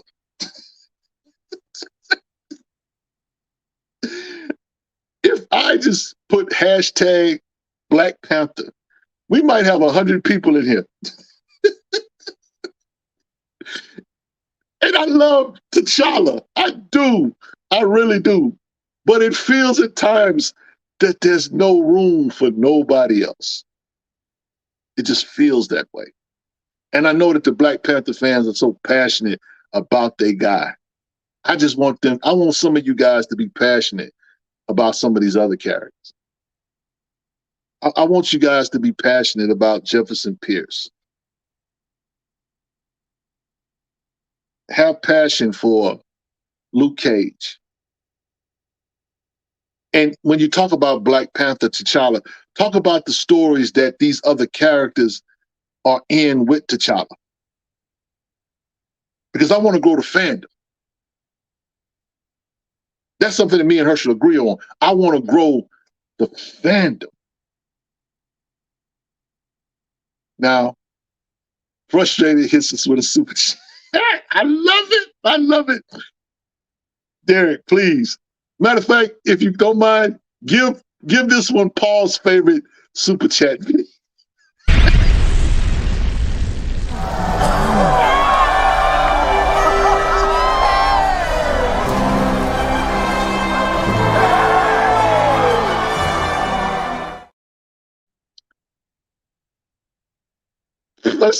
Paul, stop that. Now, Herschel says something. He says, I don't think we as a culture can do that. We got to try, Herschel. We got to try. Because I want the fandom to grow. I want the community to grow. I want it to thrive. I want people that love other characters other than Black Panther. I want them to have that same, that same notoriety, that same, like I said, he is the apex predator. He swallows everything in the room. He's already a polarizing character. But it's like, man, we're so much more than this. And I love the dude. I love him. I do. But we got all these other characters. And again, Paul said, no. Now, Paul, listen, the thing with John Ridley, I get it. You call him the name that shall be named. I call him Johnny Law. He's writing a good, dope book. Shout out to the That compliance book ain't no joke. That's a good book. I'm just saying. Might want to check it out, Paul. Anywho, Herschel says, we've gone too far. I think we love other characters, but we're feeding the oven that says that it can only be one. Yeah, that's that Highlander type mentality. It only can be one. But either way, I just feel like that's part of the apathy because it's like, I mean, no, listen, I am a Black Lightning guy. Okay. And I'm going to just give my perspective on this as a Black Lightning guy. Okay.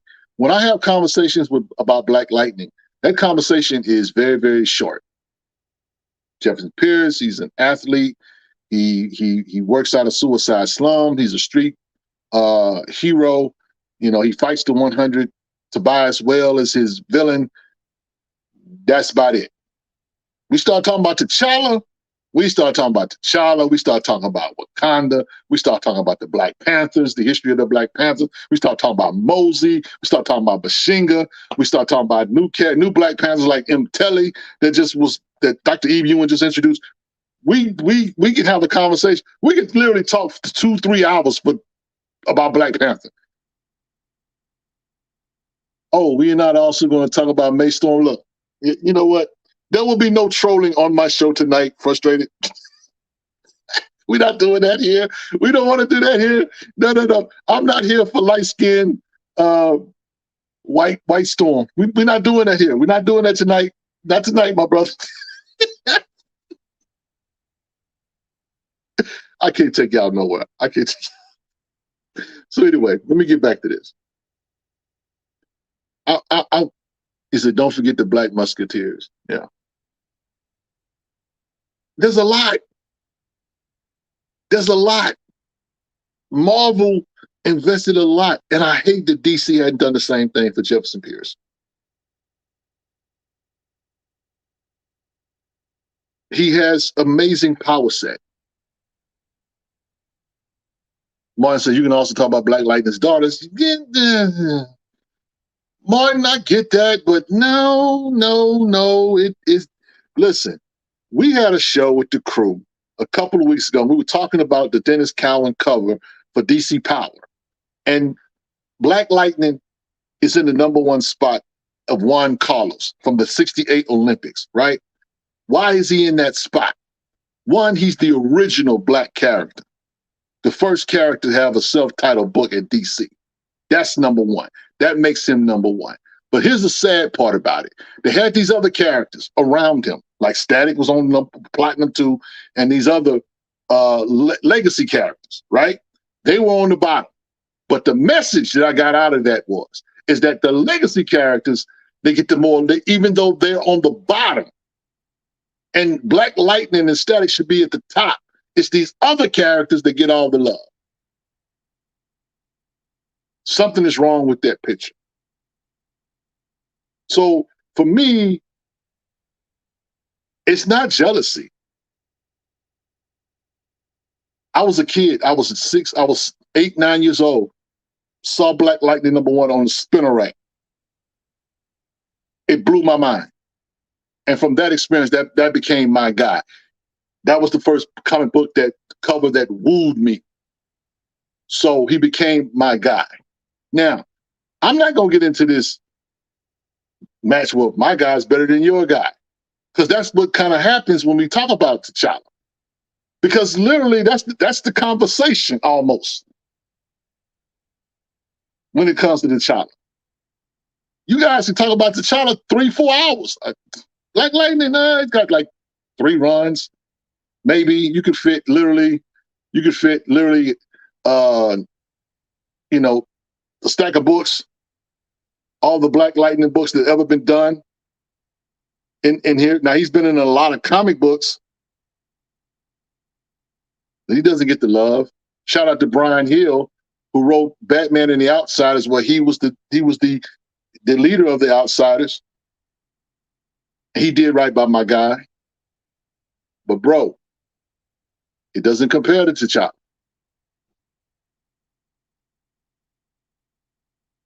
The chat is on fire.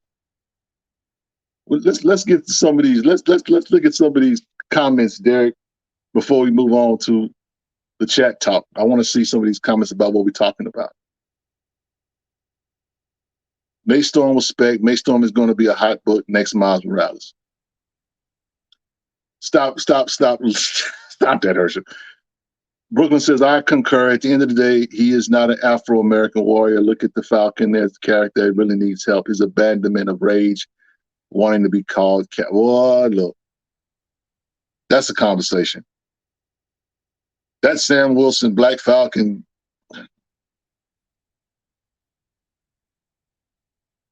original character. I want y'all to think about this. Marvel made an original character, a legacy character. They made an original character, a legacy character.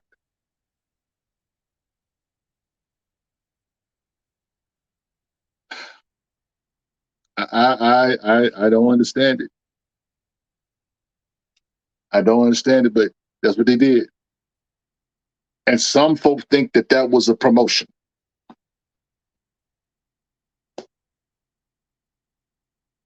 Wonder what implies Marvel hasn't even done the same thing for Luke Cage. Well, you know.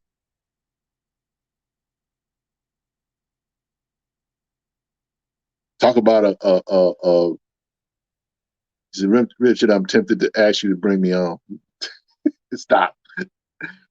But no, I mean, look, that's just kind of how I see it, guys. You know what I'm saying? We got to do better. We got to make room for other characters in our fandom because, again, and I'm not asking. All I'm asking the Black Panther fans to do is just when we talk about Black Panther or whatever, you know, try to do what Marvel tried to do with other characters when they would put the Marvel team ups with Spider-Man in the Thing. They would make these books where they would put Spider-Man in the book with a lesser known character and talk about those interactions or those comic books with these lesser known characters. Black Goliath was in a couple of books with the Thing. And you know, it kind of helped to just give some notice. He says, as of now, can we put Eric Brooks in those conversations like T'Challa? In theory, based on the history and how long that character's been around. However, the thing about that is that when it comes to Eric Brooks, how many people really know the history of Eric Brooks? How many people really know that Eric Brooks is British? How many people know that? How many people got the first appearance of, Tomb of Dracula #10? How many people got Vampire Tales #8? His first stories outside of the Marvel comic book. Blade has been around a long time. He's been in a lot of books, but to Kofi's point, Blade only had 30 issues according to his legacy numbering, while Miles is in the 100s. The problem with Miles is a legacy character. That's the problem with Miles. Seriously Black says Netflix did more for Luke Cage than the MCU will probably ever do. He ran against Kingpin for mayor and he deserves to be elevated. Yeah. I like the final crisis off on Black Lightning. Yeah. I just want room for my guy. You know what I'm saying? Room for other characters. Like, for example, some of my favorite Black Panther stories involve Daredevil. Daredevil and Black Panther have a great story, great relationship. You know what I'm saying? And over the years, one of my favorite comic book runs, as far as Daredevil is concerned, was Shadowland. And what people don't know is that what some people may not know is that when T'Challa went to Hell's Kitchen, there's a story called Shadowland After the Fall, where he shows up in Hell's Kitchen to start, becoming, he takes over for Daredevil in Hell's Kitchen. And that's one of the first books where he does that. But there's other older books that Daredevil and Black Panther have been in together that I think is dope. And I just want to see my mans get some love or get some other characters love, because that's the thing. Listen, Black Panther 24, that has the most characters in it. That's a beautiful book, a historical book. Love that book. But if you don't know about these stories that connect T'Challa over the Marvel universe for years, then I don't even really think you can appreciate that character like you should. I'm just saying. Bison for Life says Spawn 350 comes out this week. It is this week, and no one talks about that run for a black character. Well, Bison for Life, problem with that is black folks don't like horror comics. I do. I will be talking about 350 when it comes out next week. But yeah. Now, Herschel says, wait, we hate Falcon, call him a sidekick, say he's weak all the time. He might be better off as Captain America the way as the community treated him. Let that sink in. Well, I think that's my point, Herschel. That's why I have the word apathy up there. Because you're right, they did do that. Some people do think of Sam Wilson as nothing more than a sidekick. But as Falcon, he was an original character. He wasn't a sidekick. He was a partner. But the perception is that because he had the white boy next to him in the Stars and Stripes, he's the sidekick. Can't win. Apathetic. Behind the scene hashtag T'Challa only matters. Yeah, you're right. So look, guys, I just want to have a conversation in terms of, let us care about not only T'Challa, but let us care about the characters that were in Black Panther 24. And this is just my thought. Paul, you are a member of the cult of Boss. I would humbly suggest and ask that you guys make Black Panther 24 a not only a key, but make it a grail.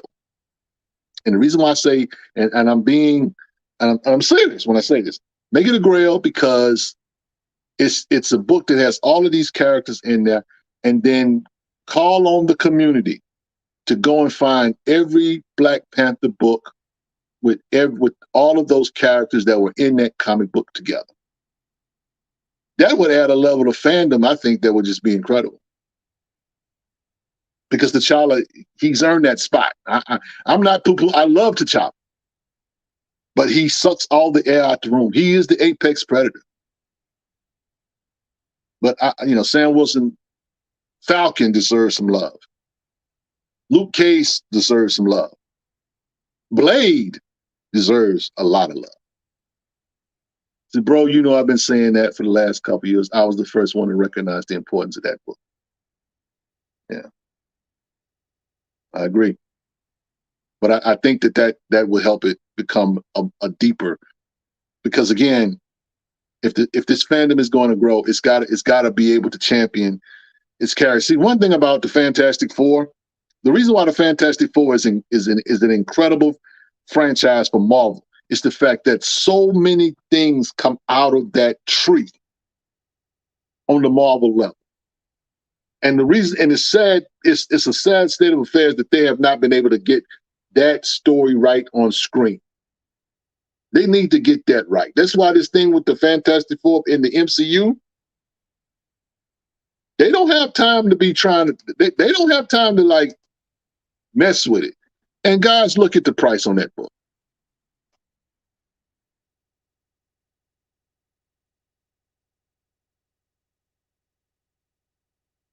$3.99. Apathy. If there's a $1.39, if you want to talk about apathy, you don't have to look no further.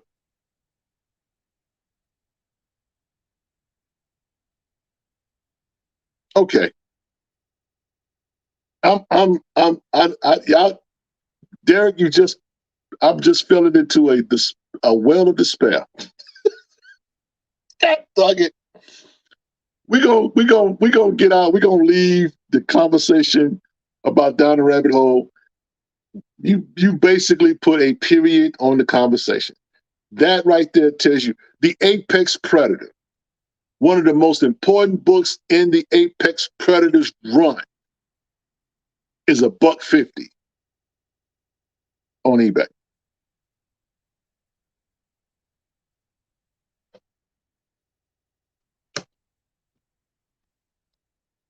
But y'all running to get them Ultimate Black Panther #1s. Y'all go ahead. Yeah.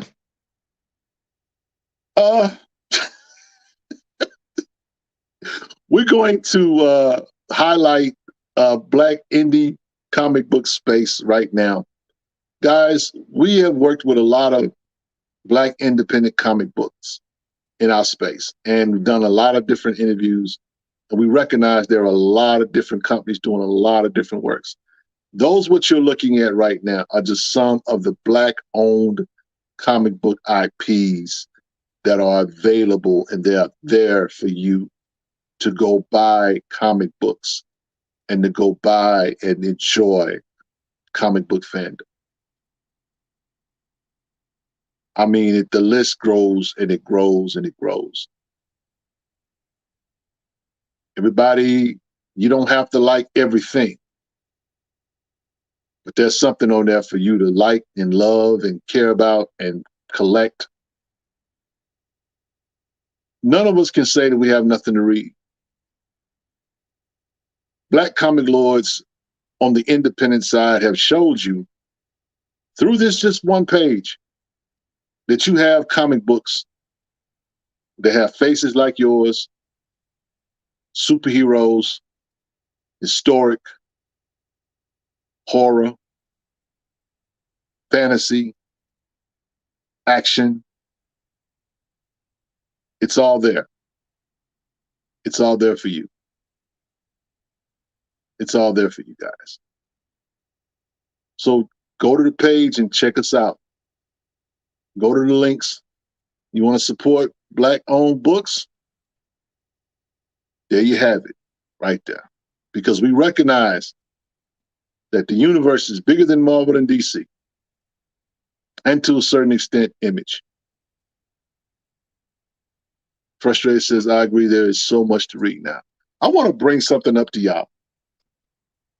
I was going to talk about, but do y'all know that June 2020 was a magical time in Black comic book fandom.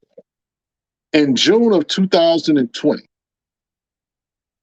we had Philadelphia, Bitterroot, and Excellence all at the same time.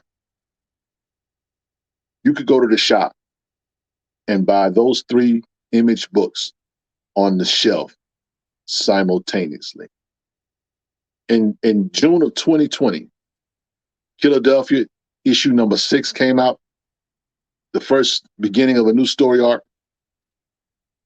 Excellence #7 began a new story arc. Bitterroot issue #8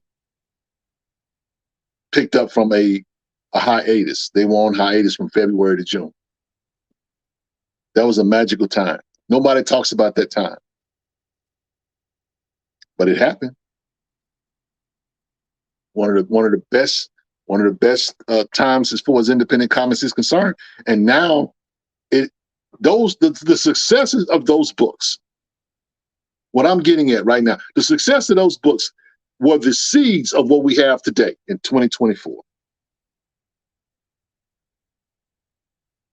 So when it comes to Rodney Barnes, David Walker, Sanford Green, Brandon Thomas, Kari Randolph, those guys, we should give those guys their flowers. If you're an independent creator and you're doing big business right now, you have those guys to thank, because they really were the seedlings for a lot of this stuff. Now, I know some of y'all, they've been doing books way before them and that, still doing that. I get it. I salute it. But you got to understand, yeah, Chuck Brown too, got to understand that in June of 2020, whether it was the pandemic or not, doesn't matter, that you have what you have because those guys did some amazing things at Image Comics, an independent creator. They showed everybody that you could do it outside the big two. For that reason, we have Concrete, we have God Comics, we have Godhood Comics. We have all we have. Millennial Comics. The list goes on and on, guys.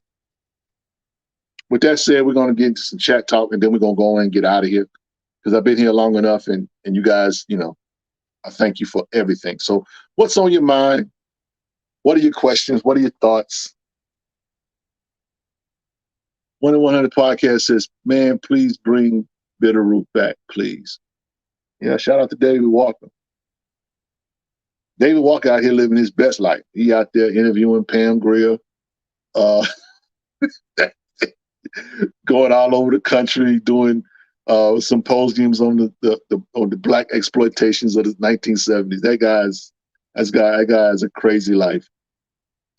Behind the scenes says we're living in the golden era of black comics and characters. Black comics have never been this accessible before, and all we do is complain. That's what I was trying to get at, Dion. A lot of our complaints as far as Marvel and DC go, a chunk of that is geared toward T'Challa, way T'Challa's being written. And it's not what I warrant. I'll say it like that. It's not what I warrant. Everybody, I'll tell you like this. Like what you like, but don't hate what you don't like, if that makes any sense. Because people complain about a lot of different stuff. I'm like, I wonder sometimes why people even are in this hobby. It's like there's nothing you like. Why are you doing this? That's punishment to yourself. DC got all-star players named Virgil Hawkins, AK Static, sitting on the bench. Well, shout out to Milestone. That's all I'm gonna say about that. What else on y'all mind? I don't want to hear nothing about Milestone tonight. Y'all stop it.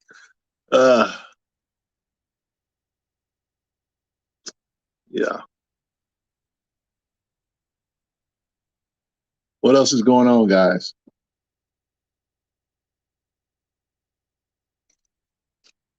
Yeah. So anyway, like I said, there's a lot to read. There's a lot to get into, man. And when it comes to the fandom, we gotta, we gotta be appreciative. It's not perfect. We gotta strive to get to where it's perfection. We gotta strive to make it better. But it takes us as fans to really have these conversations and talk about what's right and what's good about the fandom.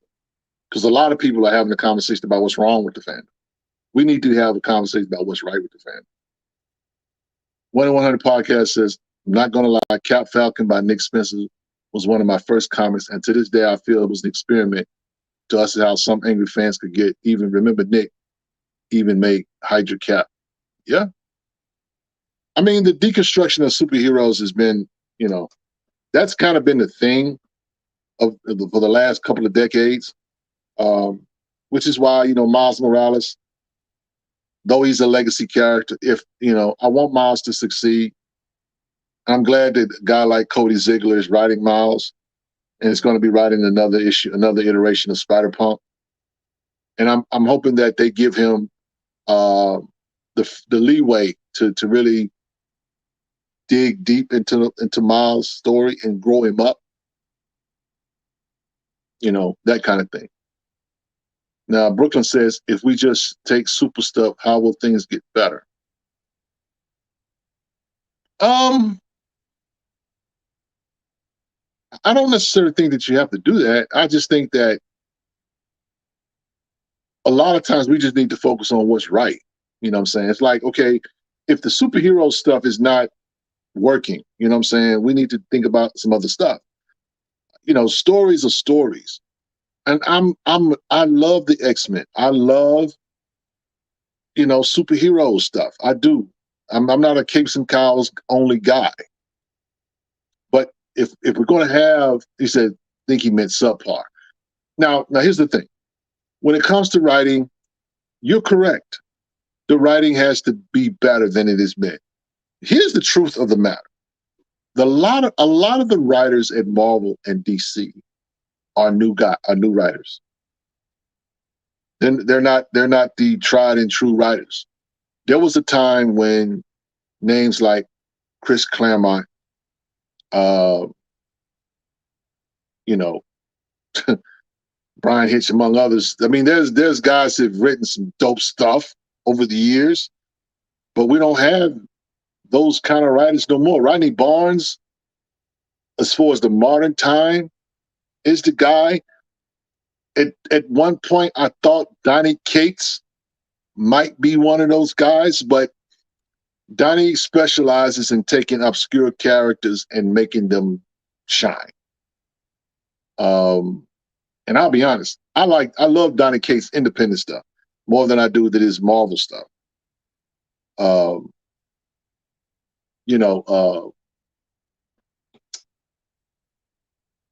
What's the guy? I'm missing it. My brain is getting tired, y'all. Jonathan Hickman. He's another guy. But, I thank God that we got guys like Brian Edward Hill that are doing superhero stuff. And I get it, you know what I'm saying? The writers are the writers. See, Marvel is not interested. I'm gonna be honest with you. Marvel is not interested in storytelling.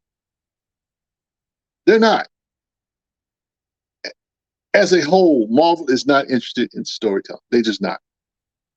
The writing shows in that, which is why you have to find things that are good. And again, I don't think you should buy a book if it sucks. I'm just being honest. Now, like a lot of Black Panther fans bought a lot of books that they did not like because of John Ridley. But they wanted to keep their continuity. They wanted to keep their collection consistent. So they had to buy those books. But they could have said, you know what? I'm not buying these books. The Bison for Life says, Rich, let's be honest. Speculation has ruined comics. Saw it, sneakers, and other hobbies. Capitalism caught up. Speculation did. It did. I mean, that's basically what happened in the 90s. I think that they have taken out the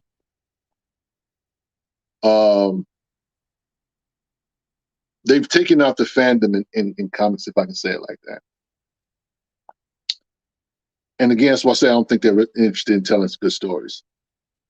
I'm not sure about what DC is doing. DC has got the better stories, but they're not like, it's not by leaps and bounds, because there's some good stuff at Marvel. Moon Knight's a good book.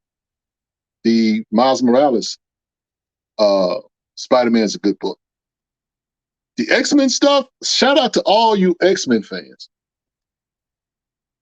It don't look too good for y'all. I need to put myself in that because I am an X-Men guy myself. But I am not messing with the Dead of X. I'm not messing with none of the X stuff. I mean, I'm reading the Storm book. Well, not the Storm, but the Resurrection of Magneto. I'm reading that book. I stopped buying Wolverine. Wolverine got convoluted and got boring for a while. I stopped buying that. It's not good. But Jay asked the question, he says, will Philadelphia 35 be a key in your opinion? It might be. CLZ might consider it a key. The thing about Philadelphia is they're not even really. I think the industry has yet to really catch up with Philadelphia. I think certain books right now in the Philadelphia universe will become keys when that IP gets turned into a show or a movie. I mean, at this point, it's all spec, but I just think that I think the industry in general is behind when it comes to Philadelphia. They cannot ignore the success of that book, but I don't think they really want to give Rodney Barnes and Jason Sean Alexander their props of yet. I think they'll get their props on the back end. They selling a lot of books. They signing a lot of books.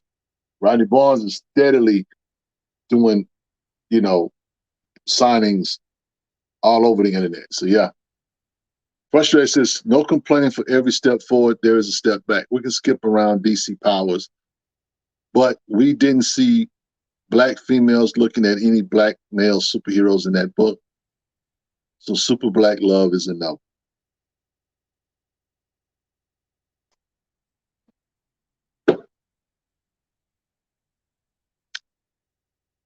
In these days,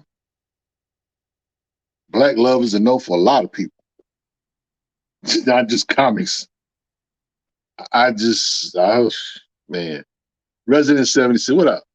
So do you think any newer Black indie superheroes can break out being one of the greats? A lot feels like copies of a copy. I do. I think that it's about opportunity meets preparation. Or preparation meets opportunity, however that goes. I think that at some point, somebody, because I think that's going to happen with Philadelphia. Now, Philadelphia's already been greenlit, and Rodney Barnes shared that he had his actor for Jane Sangster or whatever, so they're going to have to pivot back because that actor passed away. But I do think that there are some lesser known IPs that will work. I think the antagonist in Godhood is one particular book that's intriguing, if nothing else. I think that there's some enough intrigue there for somebody to make an investment. Now, I'm going to throw out a name that a lot of people ain't going to like, but he got a shot, and that's Eric July.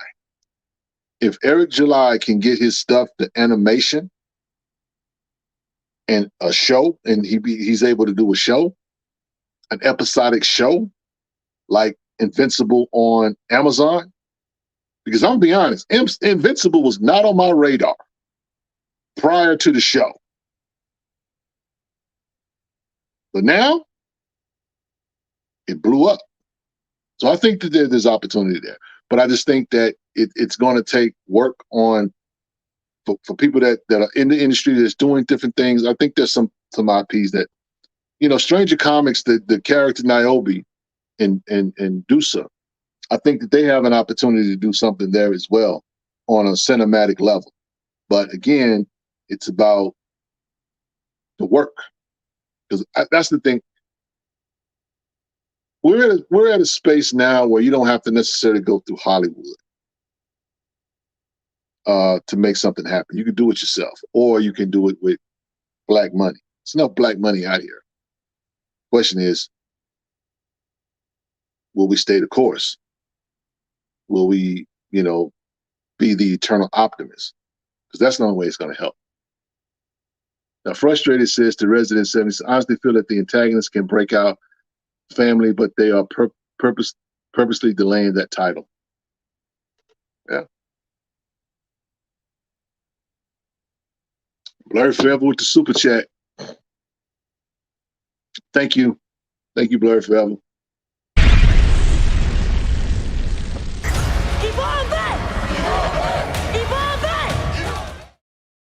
So I'm enjoying the Moon Knight book. The Vengeance of Moon Knight, issue number 2 just came out. I'm enjoying that. I'm enjoying the Outsiders book as far as DC. I'm enjoying Green Lantern, John Stewart, War Journal, Green Lantern War Journal from DC. What else? I'm enjoying Miles Morales, Spider-Man. I'm enjoying it by Kudi Ziegler. I'm enjoying that. As far as other stuff, Blade, of course. The Black Panther stuff I'm going to buy and I'm going to enjoy. Ultimate Black Panther was an amazing read. But I enjoy Dr. Eve Ewing's run. It's getting ready to wrap up, but I've enjoyed that as well.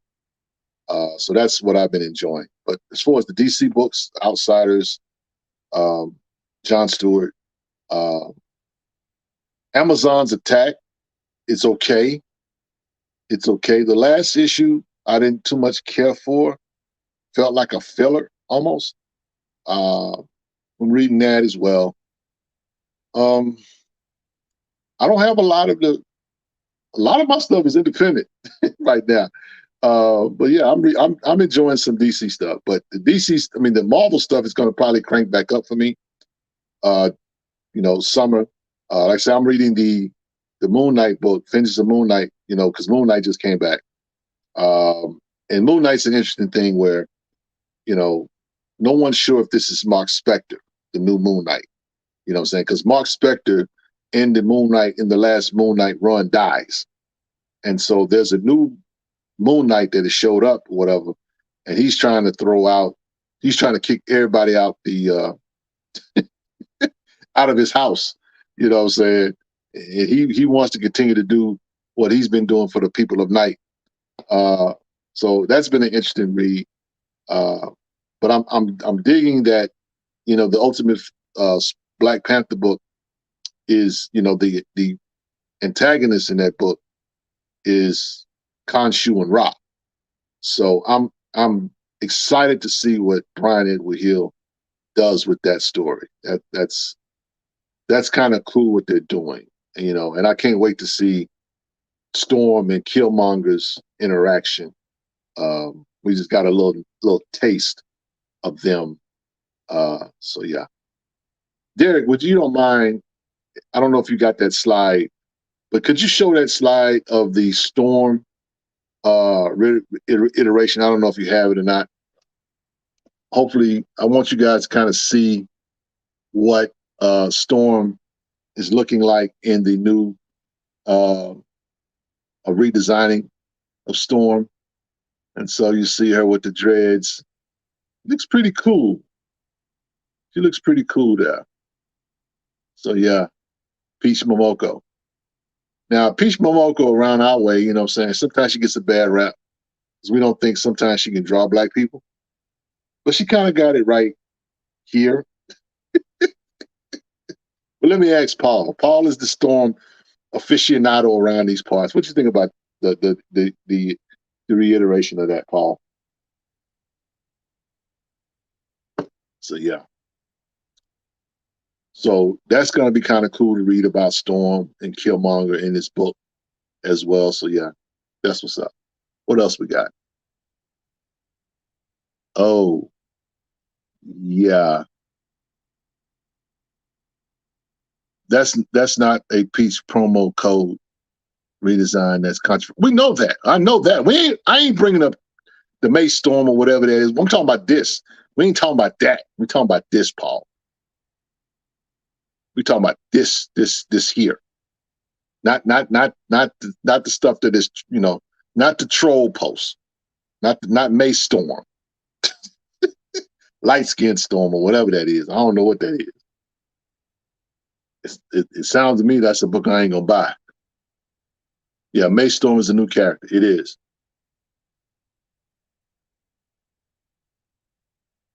Yeah.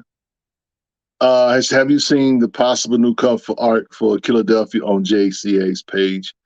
Might be the best cover of all the issues. Maybe 36, 37. I have not. What's weird? This is weird for me, but I generally don't like to look at covers of comic books. I know they're very big on preview and that kind of thing, but I just kind of like to go up to a shop, or when I get my pull or whatever, I'll get my pull, and generally I have all 8 covers and stuff like that. And I'll go to the wall and see if there are any variants available. And if I like the variants, I'll just swap out the A for the variant or whatever. And, that's kind of how I do. It's kind of weird, but that's how I do. Speaking of that, guys, before I get out of here, I'm gonna share something. I'm gonna share some covers with y'all. Let me grab these books. Now, shout out to the shops and Paul has this thing. He thinks that all the best shops in the world are in Texas, and I kind of agree. So, but I wanted to show you guys some covers of some books. He says, "Peace, Rich, NBA Live Girl, what up? Peace, Rich, I'm late, but have you guys heard the Boondocks pilot has been found and uploaded?" No, I had not heard that. That's news to me. I don't think Aaron Magruder's involved. That's the other part. I don't know if he's involved. He may be. I'm not sure. That whole situation with the Boondocks is terrible. But I want to show you guys these books. So LCS in my city just recently had a sale, and they put their 1 in 25 variants on sale. 1 in 25 variants, they go for like $25. I got these books for like $5. Okay, so I want to show you this. And this first one, this is a Blade variant. Let's see if I can get the glare while I adjust this light. Check out this. Check out the fade on Blade, y'all. Let me see if I can move it over. Yeah. Check out the fade on Blade. This is the 1 in 25. This is issue number 4. So I got that one.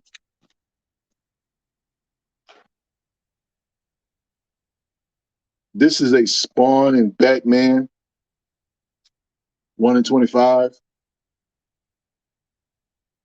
I got this one for $5. Oops. Trying to get the glare off of it. Yeah. So, got that one. Now here's the Nubia one. Amazon's Attack. This is issue 1. Nubia.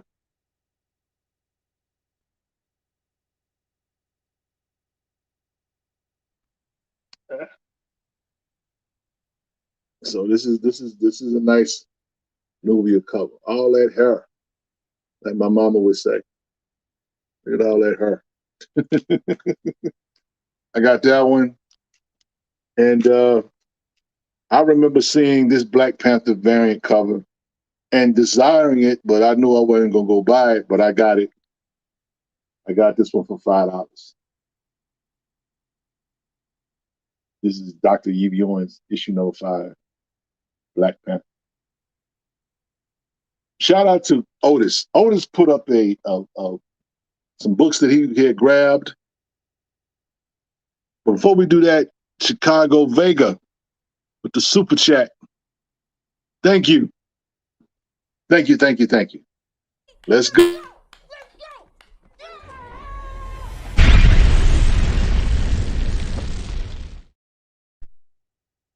Thank you so much, Chicago Vega. Salute. Appreciate you for the super chat. Yeah. But yeah, that Marquez variant for Blade number 1 is a cool cover. Paul says that, he wanted that Amazon's Attack Nubia cover myself. Yeah. And I got that for $5, Doc. $5. So when they had that sale, I had to go over there and grab what I could. Now I'll show y'all this one. This is a Batman 89 Echo cover. I don't think it's not a black artist or whatever, but I'll just show you guys this cover. This is kind of ill. I got that light in the way. Yeah. So I had no interest in buying Batman 89, but I'm going to. I'm going to because I bought the book for $5, so I'm gonna read that. Yeah. So with that said, guys, I'm gonna go ahead and give the benediction. I've had fun hanging out with you guys tonight. Next week, I want to do a show, and I'm hoping my man Derek is going to be out of pocket, but I'm hoping maybe if I ask Paul nicely to produce, I want to do a show. It's Black History Month, but I want to do a show around Gil Scott-Heron and Jimi Hendrix. And Otis Blackline Arterberry is someone that I want to do this show with. Me and him have talked about doing a show. And Lord willing, we'll do that show next week. We're going to talk some graphic novels around Gil Scott-Heron and Jimi Hendrix. It's going to be a dope show about music and art. And just these two dynamos in terms of Black history. So that's the Not sure if it's going to happen, but we'll see. Paul says, I got you, fam. That's what's up. So next week, all things considered, we're going to be talking about Hendrix. We're going to be talking about Heron. It's going to be a dope show. Poetry and guitar. How you love that. That's what's going to happen next week. So with that said, guys, I'm going to go ahead and give you the benediction and get out of here. The benediction, it comes from, you said Gil and Jim, now you're talking. Yeah, that's what's up. Thank you, Robert Monroe. So the benediction comes from Psalm 20, verse number 7. It simply says this: some trust in chariots, some in horses, but we will remember the name of the Lord our God. From the stronghold that is Black Comic Lords and Black Superheroes Forever, it's your boy Rich saying peace. I love you. Take care of yourselves. Thank you for your support. Good night, y'all. We out.